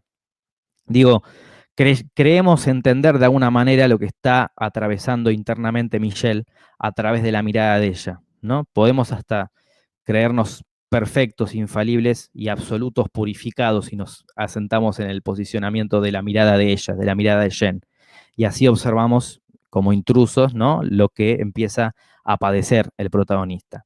Con el transcurso del film nos vamos dando cuenta de que somos exactamente como él, en cierto sentido, ¿no? De que lo que al fin y al cabo nos muestra Bresson es este reflejo distorsionado, pesimista, cruel de nuestra propia subjetividad, ¿no? A través de este relato aparentemente simple, aparentemente transparente, en términos de que, bueno, nos muestra la realidad tal cual es, nos muestra que existe la delincuencia allí afuera, en las calles de París, ¿no? Eh, Previamente, tal vez hay una identificación, como decíamos, desde nosotros como espectadores, en la mirada de ella, en la mirada estigmatizante al fin y al cabo de Jen, que nos sirve para exponer qué es lo que realmente le sucede al protagonista, ¿no? Certifica de alguna manera esa empatía final que sentimos como espectadores por el protagonista. También hay que decir acá que hay un fuerte, un fuerte vínculo, ¿no? Un fuerte, digo, detenimiento dramático y estético en esa escena final, en la cárcel, en la prisión, ¿no? Donde él le dice todo lo que, todos los caminos que tuve que tomar y que tuve que atravesar para finalmente llegar a vos, Jen, ¿no? Algo así le dice, ¿no? No lo estoy diciendo literal porque no me lo acuerdo, pero hay algo en ese sentido, ¿no? Hay algo de que todo fue por ella al fin y al cabo, y que gracias a ella él entendió que en realidad estaba, bueno, del lado incorrecto de la moral, ¿no? Por lo tanto, la conclusión a la que llega la película es mucho más problemática, en términos de que nos está diciendo, bueno, finalmente Michelle entró en razón y ahora sí se va a atener a los grandes paradigmas y mandatos y cánones morales, ¿no? Insisto, no estamos diciendo de que salir a robar carteras esté bien, pero sí estamos advirtiendo de que hay una fuerte reflexión ética crítica hacia los grandes paradigmas morales que nos rigen como sociedad, ¿no? Y que creo yo que, bueno, el personaje de Jen en esta película, por más que parezca que aparece poco o que tiene poca profundidad, porque la verdad es que no hay una fuerte profundidad ni nivel de detalle en cómo se abordan estos personajes, se los muestra como de manera distanciada y ajena, Lo cierto es que es un personaje imprescindible a fin de cuentas, ¿no? Es imprescindible porque nos sirve para efectivizar, como decíamos, este acercamiento final hacia Michelle, nosotros como espectadores, ¿no? Y entender que en algún punto, por más de que al final parece romperse finalmente esta idea, el amor entre ella y él, entre Michelle y Jean, era un imposible precisamente por eso, por la oposición, por la contraposición en términos morales que muestran los personajes, ¿no? Ella como bondad absoluta y pureza, y él como un impuro, como un inmoral, como un imperfecto, ¿no? En términos morales, precisamente. Ese distanciamiento al final parece romperse, porque él decide, de alguna manera, bueno, ser bueno, podríamos decir como en términos muy generales, ¿no? Él decide ser bueno, él decide ganarse la vida de manera honrable el día de mañana siguiendo los códigos morales que bueno, son los adecuados, ¿no? Para poder amarla, finalmente. No quiero hacer esto, no quiero insistir con una lectura pesimista de decir al final todo se reduce a la idea del amor y el amor en sí mismo es también una convención moral. Digo, hay diferentes lecturas del amor, los podemos entender de manera más subjetiva al fin y al cabo, arraigado a la fuerte perspectiva personal de qué es el amor para cada uno, para cada una, para cada pareja, ¿no? Para cada vínculo afectivo. Pero si vamos al grueso del asunto, hablando de códigos morales, ¿no? De grandes paradigmas morales, el amor también es eso. Y Michelle al final, a fin de cuentas, parece entender que para amarla tiene que tomar una decisión de tal manera, ¿no? Como ella le hace ver. Entonces, en ese sentido también es problemática y bueno, y crítica y pesimista la mirada del amor que nos muestra al final Bresson. Creo yo, ¿no? Creo yo que no es una película que llega a una conclusión de, bueno, qué bueno que al fin y al cabo se pudieron amar estos dos personajes y se consolidó ese amor, ¿no? Creo yo que no va por ahí la intención de Bresson, que hay una lectura un poco más pesimista que se queda, como digo, en esta reflexión ética, ¿no? La moraleja ética, esto que dice ahí la placa, ahora voy al chat que había algunos comentarios, perdón. Pero digo, ¿cuál sería esta lección moral, esta lección ética, perdón, y no moral, porque no es lo mismo, que propone Bresson? Bueno, no salgamos a robar, pero seamos conscientes de lo que ocurre por detrás, porque hay normas morales implícitas y explícitas. Seamos conscientes de que la realidad humana es compleja y contradictoria y fluctuante y ambivalente y propongámonos por lo menos repensarla, ¿no? Repensar y revisar estos grandes paradigmas morales a través del cine como vehículo, como medio, ¿sí? Como excusa. La idea del amor también se puede repensar a partir de esto, ¿por qué no? Un poco de esto también hablamos, ¿no? Natalia, vos que estabas en los encuentros, que estás asistiendo a los encuentros sobre Kieslowski, que son todas historias también muy crudamente humanas que ponen en tensión estos grandes paradigmas morales. Bueno, perdón, hablé mucho, a una pausa. A ver, Fernando dice, ¿será Jen en el final quien reconfigura las coordenadas morales de Michelle? ¿Le da una nueva moral? Me gusta esa idea de nueva moral, que yo no lo dije así. Me gusta la verdad porque al fin y al cabo es una nueva idea de moral, ¿no? Que él no conocía previamente, ¿no? Eh, la nueva moral del amor, podríamos decir. Rami dice, el texto previo al inicio del film creo que va en este sentido, habla del encuentro entre dos almas. Sí, por eso creo yo que esa aclaración introductoria, esa suerte de advertencia, ¿no? Que hace Bresson con esa placa, de alguna manera también es irónica, también es burlona, ¿no? En cierto sentido, ¿no? Porque habla de esta manera todo reducido al fin y al cabo al encuentro entre dos almas, ¿no? Cuando en realidad él está planteando una reflexión ética mucho más profunda que podemos inferir en el transcurso de la película, de todo el film. Es interesante esta cosa de querer sintetizar en una placa inicial puesta al principio del film todas las ideas, ¿no? Como querer condensar todas las ideas de lo que él quiere proponer en esa placa introductoria. Hay cierto juego de estilo, creo yo, ahí, irónico, provocador por parte de Bresson, que cada uno lo tomará como quiera, ¿no? Como factor condicionante o no de lo que va a haber a continuación, ¿no? No sé cómo lo habrán tomado ustedes. Fernando dice, Michel se constituye como sujeto moral a través de su constitución en sujeto sintiente, capaz de amar. Interesante también esta concepción de sujeto sintiente, me gusta. Em, Sujeto sensible, sí, capaz de amar. Natalia dice, de acuerdo, la toma de decisión lo dota de una moralidad. De hecho, decidir robar lo lleva a la acción, sea buena o mala, en los parámetros sociales imperantes en la época. Totalmente, totalmente, sí. Bien. Bueno, acá quería hacer un detenimiento en esta cuestión. Bueno, estamos ahondando en más de lo mismo, ¿no? En los sentidos implícitos y sintomáticos, ya avanzando un poco más, porque además nos queda poco tiempo. Vamos a ver si llegamos con lo que nos queda de tiempo de clase.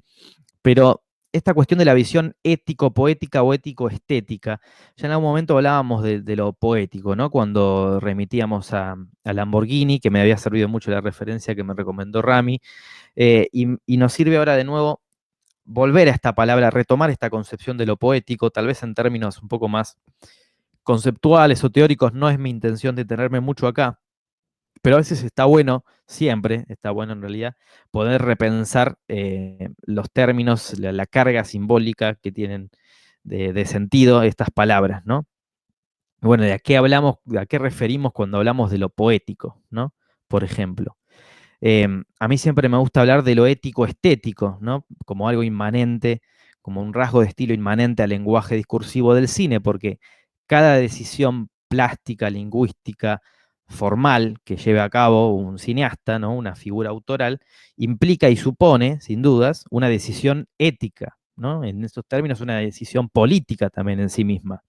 Por eso decimos que en el cartelista hay una visión ético-estética y ético-poética del cine, ¿no? Porque es prácticamente, es interesante, digo, es lo más significativo y también casi contradictorio de la propia ley del cine, podríamos decir. ¿Por qué? Porque de pronto importan más, digo, los rasgos propios del lenguaje del cine, los rasgos plásticos y formales, que los personajes y sus respectivas motivaciones y transformaciones. ¿Por qué? Y porque se muestran fríos, desdibujados, fluctuantes, inverosímiles, antiestereotipados, como decíamos, ¿no? Antiarquetípicos. Entonces nos importa más cómo muestran las manos de esos personajes, cómo el conflicto se va hilvanando y se va desarrollando a partir de estos fuertes acentos, estos fuertes énfasis estéticos, por ejemplo, en los silencios, ¿no? En el modo de moverse, como decíamos, en las manos, en las secuencias de las manos, en esa gran secuencia donde se van pasando los objetos que se van robando. Digo, el atractivo está ahí de la película, ¿no? Sobre todo, por ejemplo, imagínense eh, nosotros tal vez lo vemos con otros ojos, ya con cierta tradición cultural, pero cualquier espectador que no sea aficionado a este tipo de cine, ve esta película desde un punto de vista actual, desde una perspectiva actual, y sin dudas lo que va a llamar la atención es eso, el atractivo en este tipo de escenas, porque esos personajes son inverosímiles, atentan contra las grandes normas, precisamente morales, ¿no? Que son esos grandes códigos, esas grandes fórmulas de cómo contar una historia narrativa en términos cinematográficos, y lo que termina quedando es esa sustancia poética, estética, ¿no? Propia de los rasgos del lenguaje del cine, podríamos decir. Esa es la visión ética poética del cine. No significa que no importe todo lo demás, pero significa que, de alguna manera, lo que más llama la atención, y ahora vamos a detenernos un poco en estas grandes categorías que definen algunos autores, lo que más llama la atención es eso, es cómo se juega, ¿no? Con los aspectos constitutivos de la forma cinematográfica. Y eso es la función poética, ¿no? Poder pensar el cine a través de estas estrategias poéticas que se relacionan con los modos de hacer. En este sentido sirve poder entender a la palabra poética, que siempre es una palabra que cuesta mucho usar cuando hablamos de cine, cuando nos proponemos analizar películas, pero que estaría bueno que nos empecemos a familiarizar un poco más porque en verdad es muy cercana y próxima al terreno del arte, no solo del cine puntualmente, y que podemos entenderla precisamente como eso, como un sinónimo de la palabra estilo, ¿no? También estilo es otra palabra eh, problemática, ¿no? Que muchas veces se pierde, eh, perdón. se me había minimizado, que muchas veces se pierde la procedencia, ¿no?, del término o a qué apunta directamente. Podemos entenderlo como eso, como rasgos propios, característicos propios de determinada figura autoral o determinada corriente de época. Y en este sentido, las estrategias poéticas definen ese estilo. Son lo concerniente precisamente a los modos de hacer. Como decía, es un término que nos cuesta asumir cuando hablamos, cuando analizamos películas de determinada época, pero que podemos sin dudas usar y ligar a la connotación poética de la Nouvelle Vague en sí misma, ¿no?, al tipo de cine que propone la Nouvelle Vague.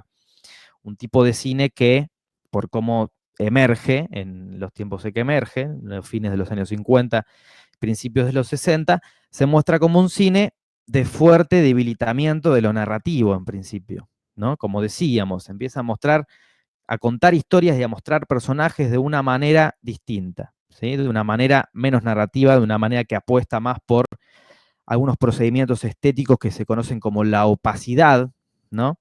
Mostrar la opacidad, cierto deconstructivismo, ¿no? Esa como la gran idea, la gran concepción para denominar este tipo de rasgos de estilos, el desconstructivismo de las modalidades de narratividad fuerte, ¿sí? La emergencia de esta operación también discursiva de la metatextualidad, que veíamos más que nada con Godard, ¿no? Que de pronto son películas que están plagadas de referencias a textos preexistentes, ¿sí?, de diferentes formatos y de diferentes orígenes. Digamos que a diferentes géneros, también a diferentes películas, al propio cine, y digamos que empiezan a exhibir operaciones donde se expone el dispositivo, ¿no? O hay juegos plásticos con el dispositivo, de borramiento, donde se expone ese ocultamiento de los elementos constitutivos del dispositivo del cine. Esto lo veíamos con mayor precisión en Bande à part de Godard, ¿no? La película de pronto dice, soy un film, se declara como film y muestra la materia prima, muestra los recursos, ¿no?, muestra los mecanismos. No lo hace tal vez tanto el carterista, porque no tenemos miradas a cámara por parte de los personajes, pero sí de alguna manera en esa focalización extrema, ¿no?, como decíamos, agresiva, invasiva de la cámara en el recurso de las manos, por ejemplo, ahí hay sin dudas una manera de sugerir que, bueno, que esta película es una película, que hay un dispositivo, que hay una cámara que se está acercando a las manos para construir tensión a partir de eso, ¿no?, a partir de ese énfasis visual en las manos. Hay una autora que se llama Mabel Tazara, argentina, que ella establece en un texto que se llama Periodizaciones sobre el cine, donde se detiene con un recorrido historiográfico a dividir corrientes de estilo, ¿no?, y modos de operar en términos de poética y en términos de estilo al cine a lo largo del siglo XX. Y ella establece operaciones discursivas, que son las que vemos acá en esta placa, en la segunda parte. No puse el nombre de ella, me olvidé. Pero ella habla de la narración, por un lado, como un eje, y la no narración, ¿no?, como otro. Luego plantea otro eje que es la referencialidad o la representación, ¿sí?, lo representativo referencial o lo poético.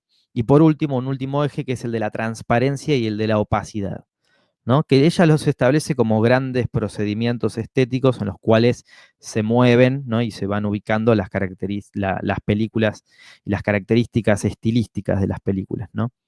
No son categorías estancas, digo, es muy difícil decir esta película es plenamente narrativa o plenamente no narrativa. Creo yo que las películas de la Nouvelle Vague, como El carterista, son un claro ejemplo de eso, ¿no? Por eso decimos acá que, bueno, tal vez El carterista de Bresson es una película que se ubica ahí en la frontera, en el límite, ¿no?, de lo que autores como Cassetti y Di Chio, que son los autores que también establecen categorías textuales, denominarían, digo, como un cine de narratividad debilitada. No llega a ser narración en un sentido íntegro, porque esos personajes se muestran de una manera anticlásica, ¿no?, anti-estereotipo, como decíamos, pero tampoco es no narración, porque hay personajes y porque al fin y al cabo hay un conflicto y hay una resolución final, ¿no? Entonces hay como una narratividad debilitada que podríamos reconocer en esta película, como ya decíamos también un poco con Bande à part, ¿no?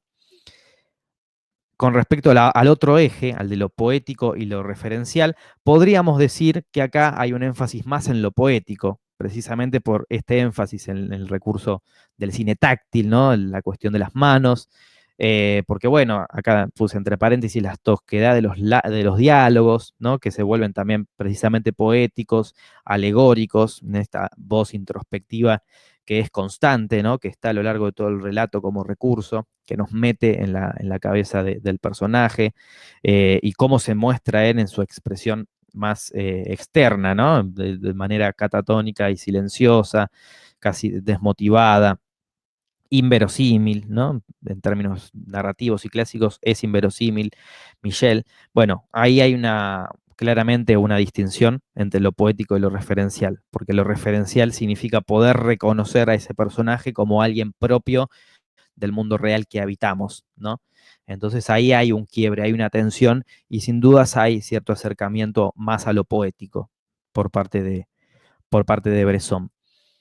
Y por último, más transparente que opaco, en términos de que la opacidad, precisamente, habla de esta cuestión del evidenciamiento de los dispositivos del cine, de los mecanismos propios al lenguaje del cine.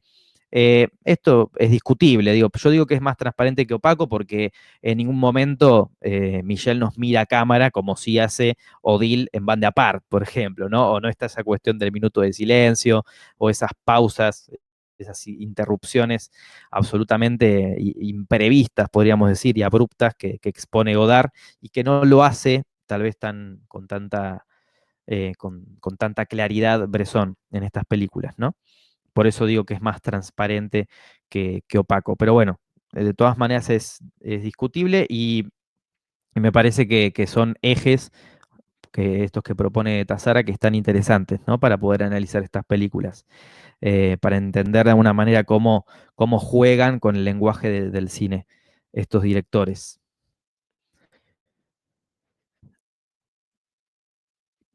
Que dice, Rami dice que hay una chica en el bar que mira directamente a cámara, discretamente a cámara. Ah, mirá, en el momento en que están él con Jax y Jan, muy en segundo plano, pero se puede percibir que mira a cámara. Y seguramente porque, claro, son transeúntes, ¿no? Que estaban ahí en ese. No son extras, no eran actores convocados especialmente para para aparecer en esa película, así que sí, este tipo de cuestiones seguramente aparecían. Y yo no me había dado cuenta de esta escena en particular, pero bueno, sin dudas, ¿no? También otro rasgo de la Nouvelle Vague, que bueno, no lo volví a nombrar porque ya lo veníamos repitiendo bastante, pero que tiene que ver con esto, con filmar en espacios abiertos, mostrar las calles, mostrar la ciudad, y la gran mayoría de los personajes que aparecían no estaban interpretados por actores profesionales, y los extras tampoco, ¿no? Bien. Natalia decía, me preguntaba, ¿no? ¿Y cómo vemos el tema de la escritura y de que Michel sea el narrador y utilice ese recurso? El recurso de la voice-over, ¿no? Según Michel Gion, que analiza el recurso de cómo se elabora eh, toda la parte sonora, ¿no? En el cine. No sería voice-off, porque voice-off es cuando ocurre algo dentro del universo, dentro del espacio en el que está diegético en el que está ese personaje. Y la voz over sería como esa voz que no forma parte de ese mundo. Creo que es atractivo ese recurso por eso mismo, porque de alguna manera nos está se trabaja como si fuera la voz del propio personaje, porque hasta lo vemos escribiendo y demás, pero en realidad es como una voz ajena, ¿no? A mí por lo menos me da esa sensación, que me cuesta como transmitirlo en palabras, por eso no sé si estoy siendo muy claro, pero hay algo como del trabajo en cómo va narrando esa voz que me da a entender que no es él el que está hablando, que es como si fuera la voz de Godard en Bande Apart, ¿no? Que está explicando un poco cuáles son las sensaciones y las emociones internas y los conflictos internos de esos personajes. Se me hace que un poco lo que ocurre con la voz de Michelle en esta película, en El carterista, va también por ese lado, como si fuera una voz ajena, distante, de otro universo, como suprema que lo mira, ¿no? Y que observa al personaje y va contando cómo va atravesando estos conflictos. No sé si queda claro. lo que estaba planteando, pero me parece que hay un juego ahí interesante con la voz. Por eso hacía esta aclaración al principio de que la voz off no es lo mismo que la voz over en términos de análisis cinematográfico, teórico, porque creo que hay algo interesante ahí también. Eh, pero bueno, sin duda es un tema, es otro tema discutible, ¿no? Debatible, el tratamiento de la voz. La autora se llama Mabel Tazara. Mabel Tazara. Autora argentina, y este texto está muy bueno, es breve además. Vamos a avanzar un poquito más.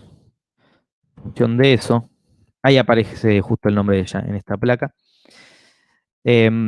No, esta frase es interesante, que la dice ella en referencia a algunas reflexiones que aportaba también el semiólogo Roland Barthes, que tal vez conocerán o habrán escuchado hablar, en función de que, bueno, Bresson, ¿no? Con este tipo de películas, y la Nouvelle Vague y todo el grupo de cineastas en general, no apostaban a contar algo que nunca antes haya sido contado, ¿no? Y me interesa detenerme en estas cuestiones porque estamos hablando tanto de los aspectos formales, ¿no? De cómo generar una revolución y un quiebre a partir de esto, del evidenciamiento del dispositivo, de usar la cámara de otra manera, de mostrar a un personaje que se expresa de una manera anticlásica, que atentaba contra las fórmulas y los códigos preimpuestos de cómo contar una historia en el cine. Estamos haciendo tanto énfasis en eso que a veces nos quedamos o corremos mucho el riesgo, y esto es algo que reproduce mucho la escritura crítica de cine de manera un tanto ingenua, creo yo.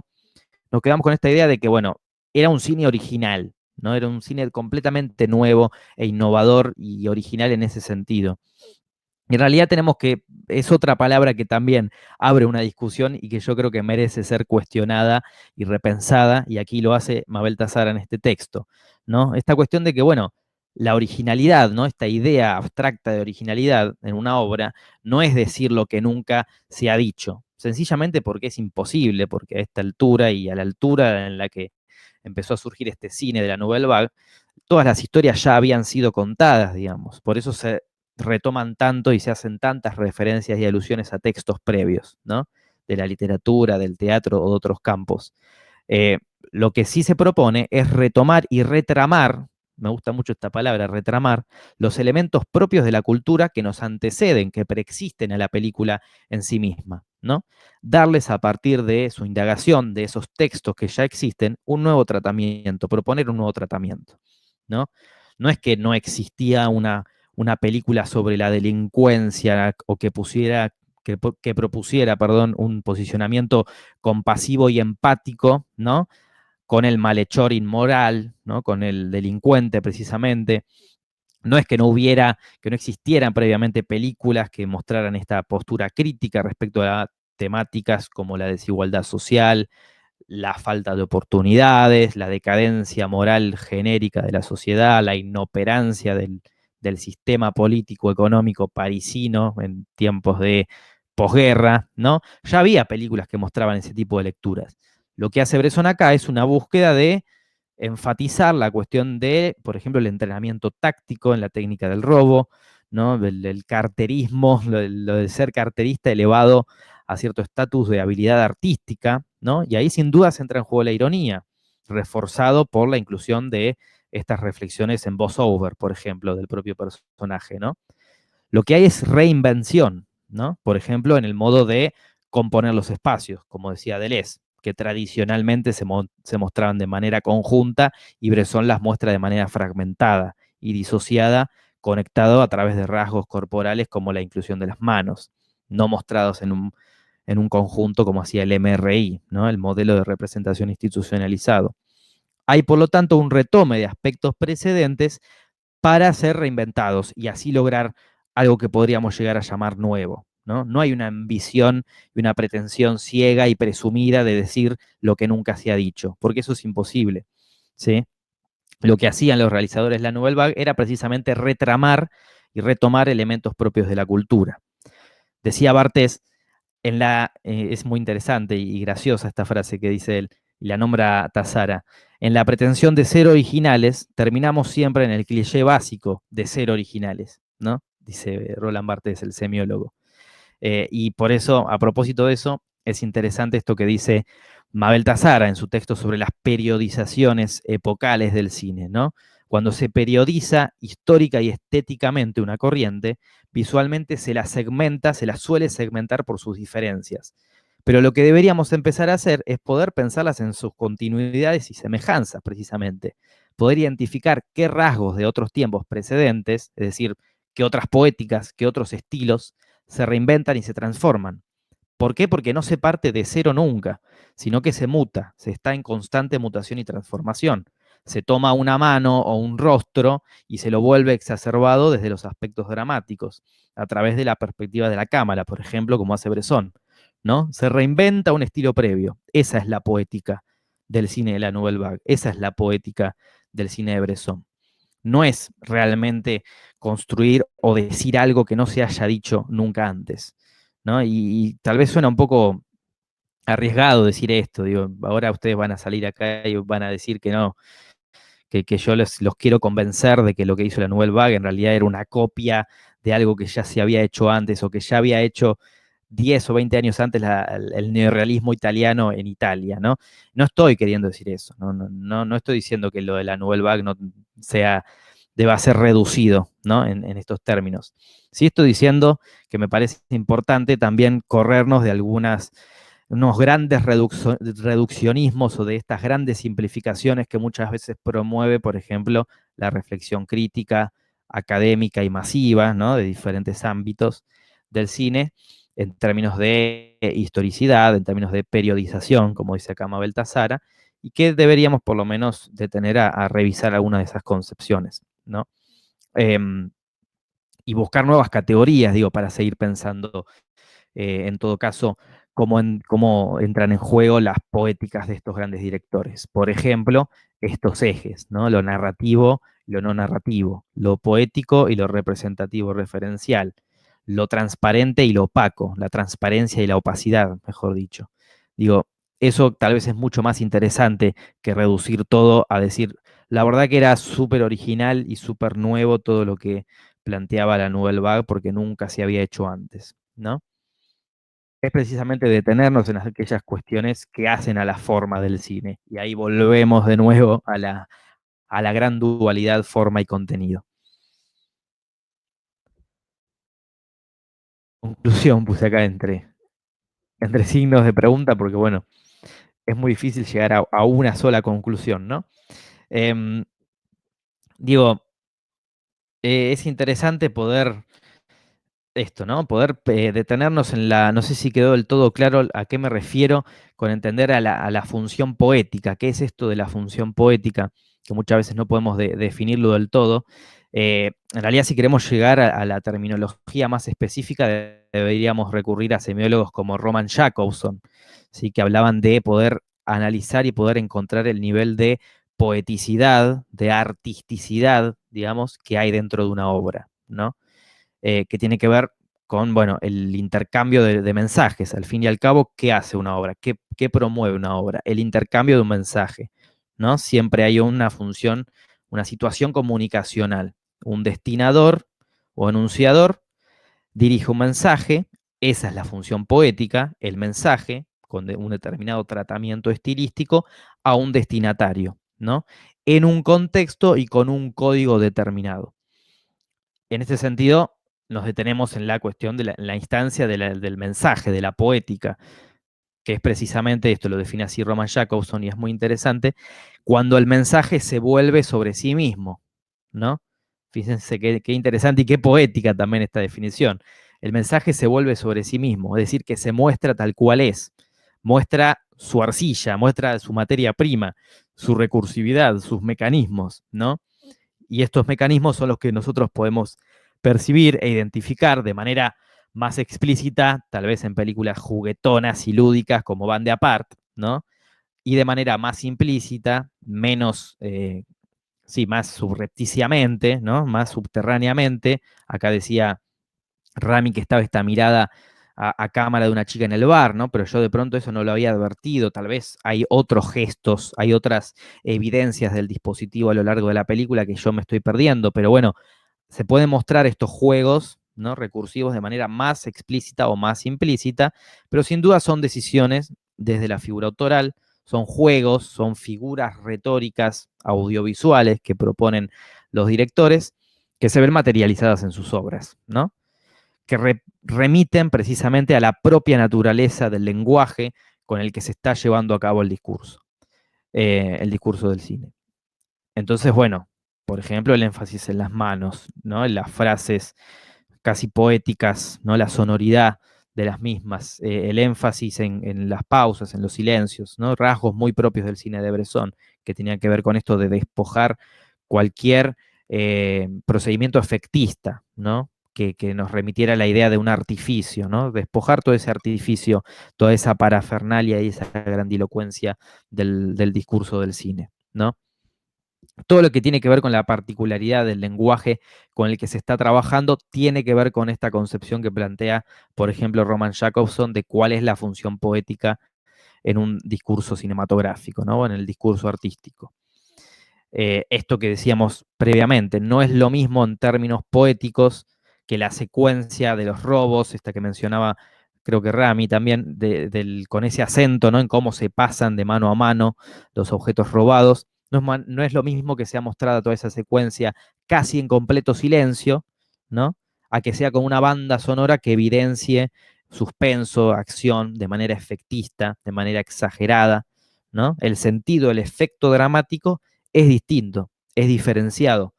La forma es otra, por más que el contenido sea el mismo.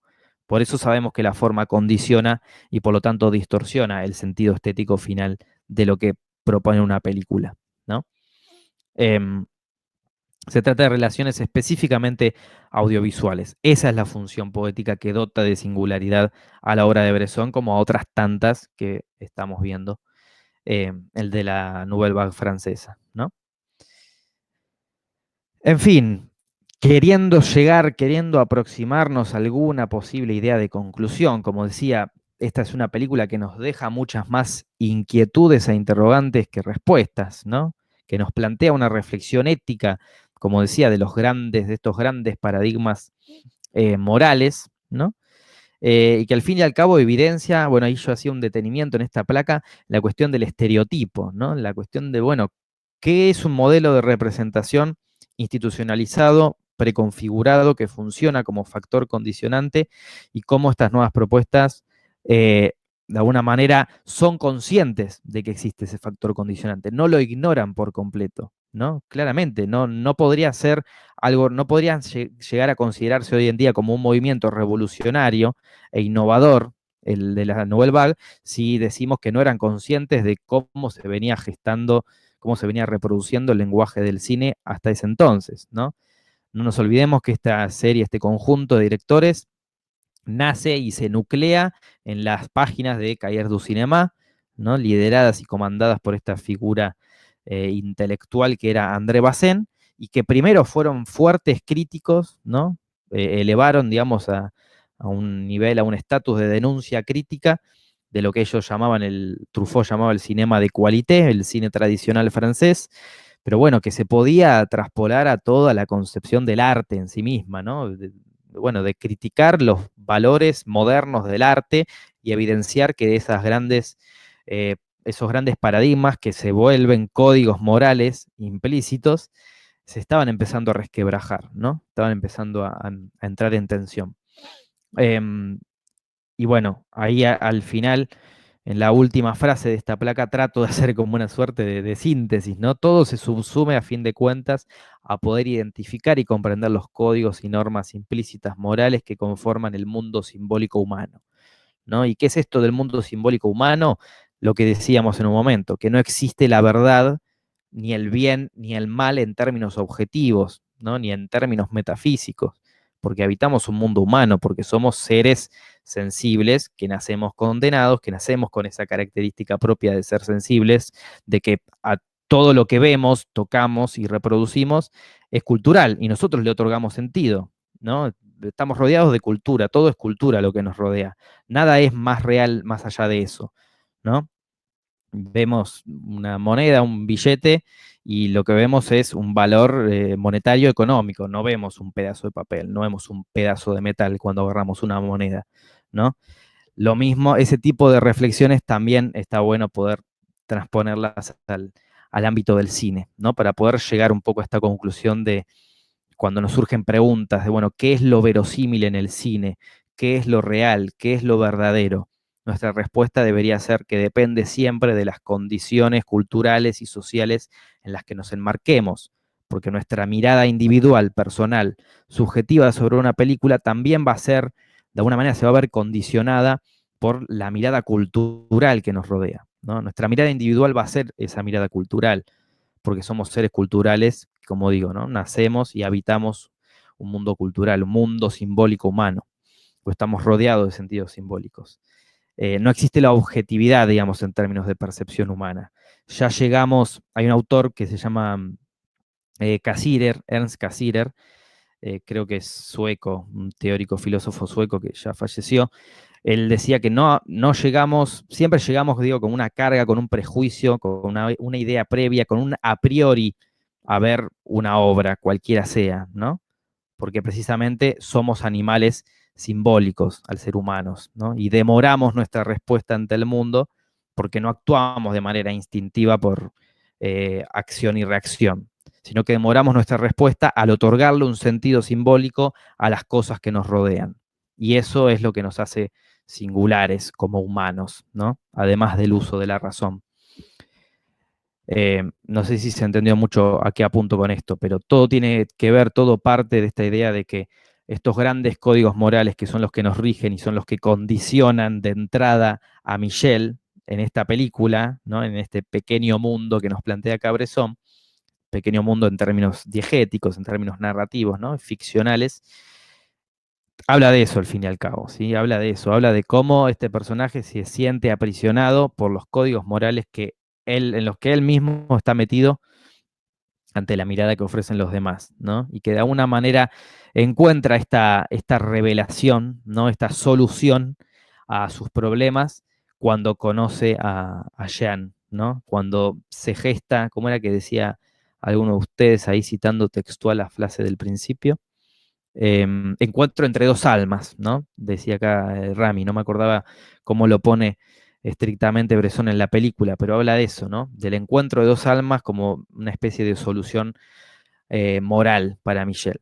Y por eso yo digo que es problemática, que vale la pena detenernos a analizarla, ¿no? Y poder comprender esta película como una gran reflexión ética de esos códigos morales.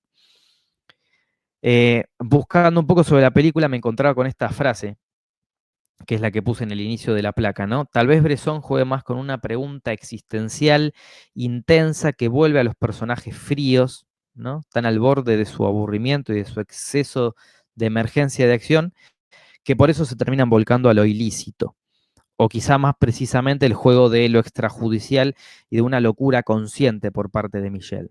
Como que de algún modo a Michelle no le queda otra opción que romper la ley, que quebrantar esa ley, ese código moral explícito y manifiesto, que romper ese condicionamiento moral porque no ve otra salida ante su pregunta existencial, porque no encuentra otro modo de visibilizar su teoría sociológica, ¿no? Y sus posibilidades de reflexión y de pensamiento, porque él tiene un fuerte capital cultural, ¿no? Diría Bourdieu, ¿no? El autor que habla de capital cultural, pero no tiene capital económico porque no encuentra otra manera de bueno, de sobrevivir en ese contexto, ¿no? Si nadie lo escucha, si su opinión es negada y censurada, al menos hará algo que llame al impacto, como quebrantar la ley moral, implícita y explícita, convencionalmente normada, normalizada y naturalizada por nosotros día a día, cotidianamente, y también la ley moral y explícita que tiene que ver con, bueno, con una pena reglamentada jurídicamente, ¿no? Que es la que termina dejándolo al personaje en prisión. Bueno, es una película sin dudas inagotable en sus sentidos, en sus lecturas. Los leo a ver si hay algún comentario en el chat. Me quedó acá minimizado, perdón. Ah, no, no pusieron nada. No sé si hay algún comentario más. Esta es Mi propuesta de la clase de hoy sé que fue un poco más, tal vez, profunda y abstracta, porque me metí con cuestiones que tienen que ver con nuestra condición compleja de seres humanos, la cuestión de la ética, de la moral, pero sin dejar de lado nunca, como dije, como me detuvo en un momento, y es algo con lo que vamos a volver a indagar, que es esta cuestión de la dualidad forma y contenido, ¿sí? Inherente a cualquier película que nos propongamos analizar. Bueno, los escucho, los leo si hay algún otro comentario. Si no, bueno, gracias por estar del otro lado, como siempre. Gracias, Nélida.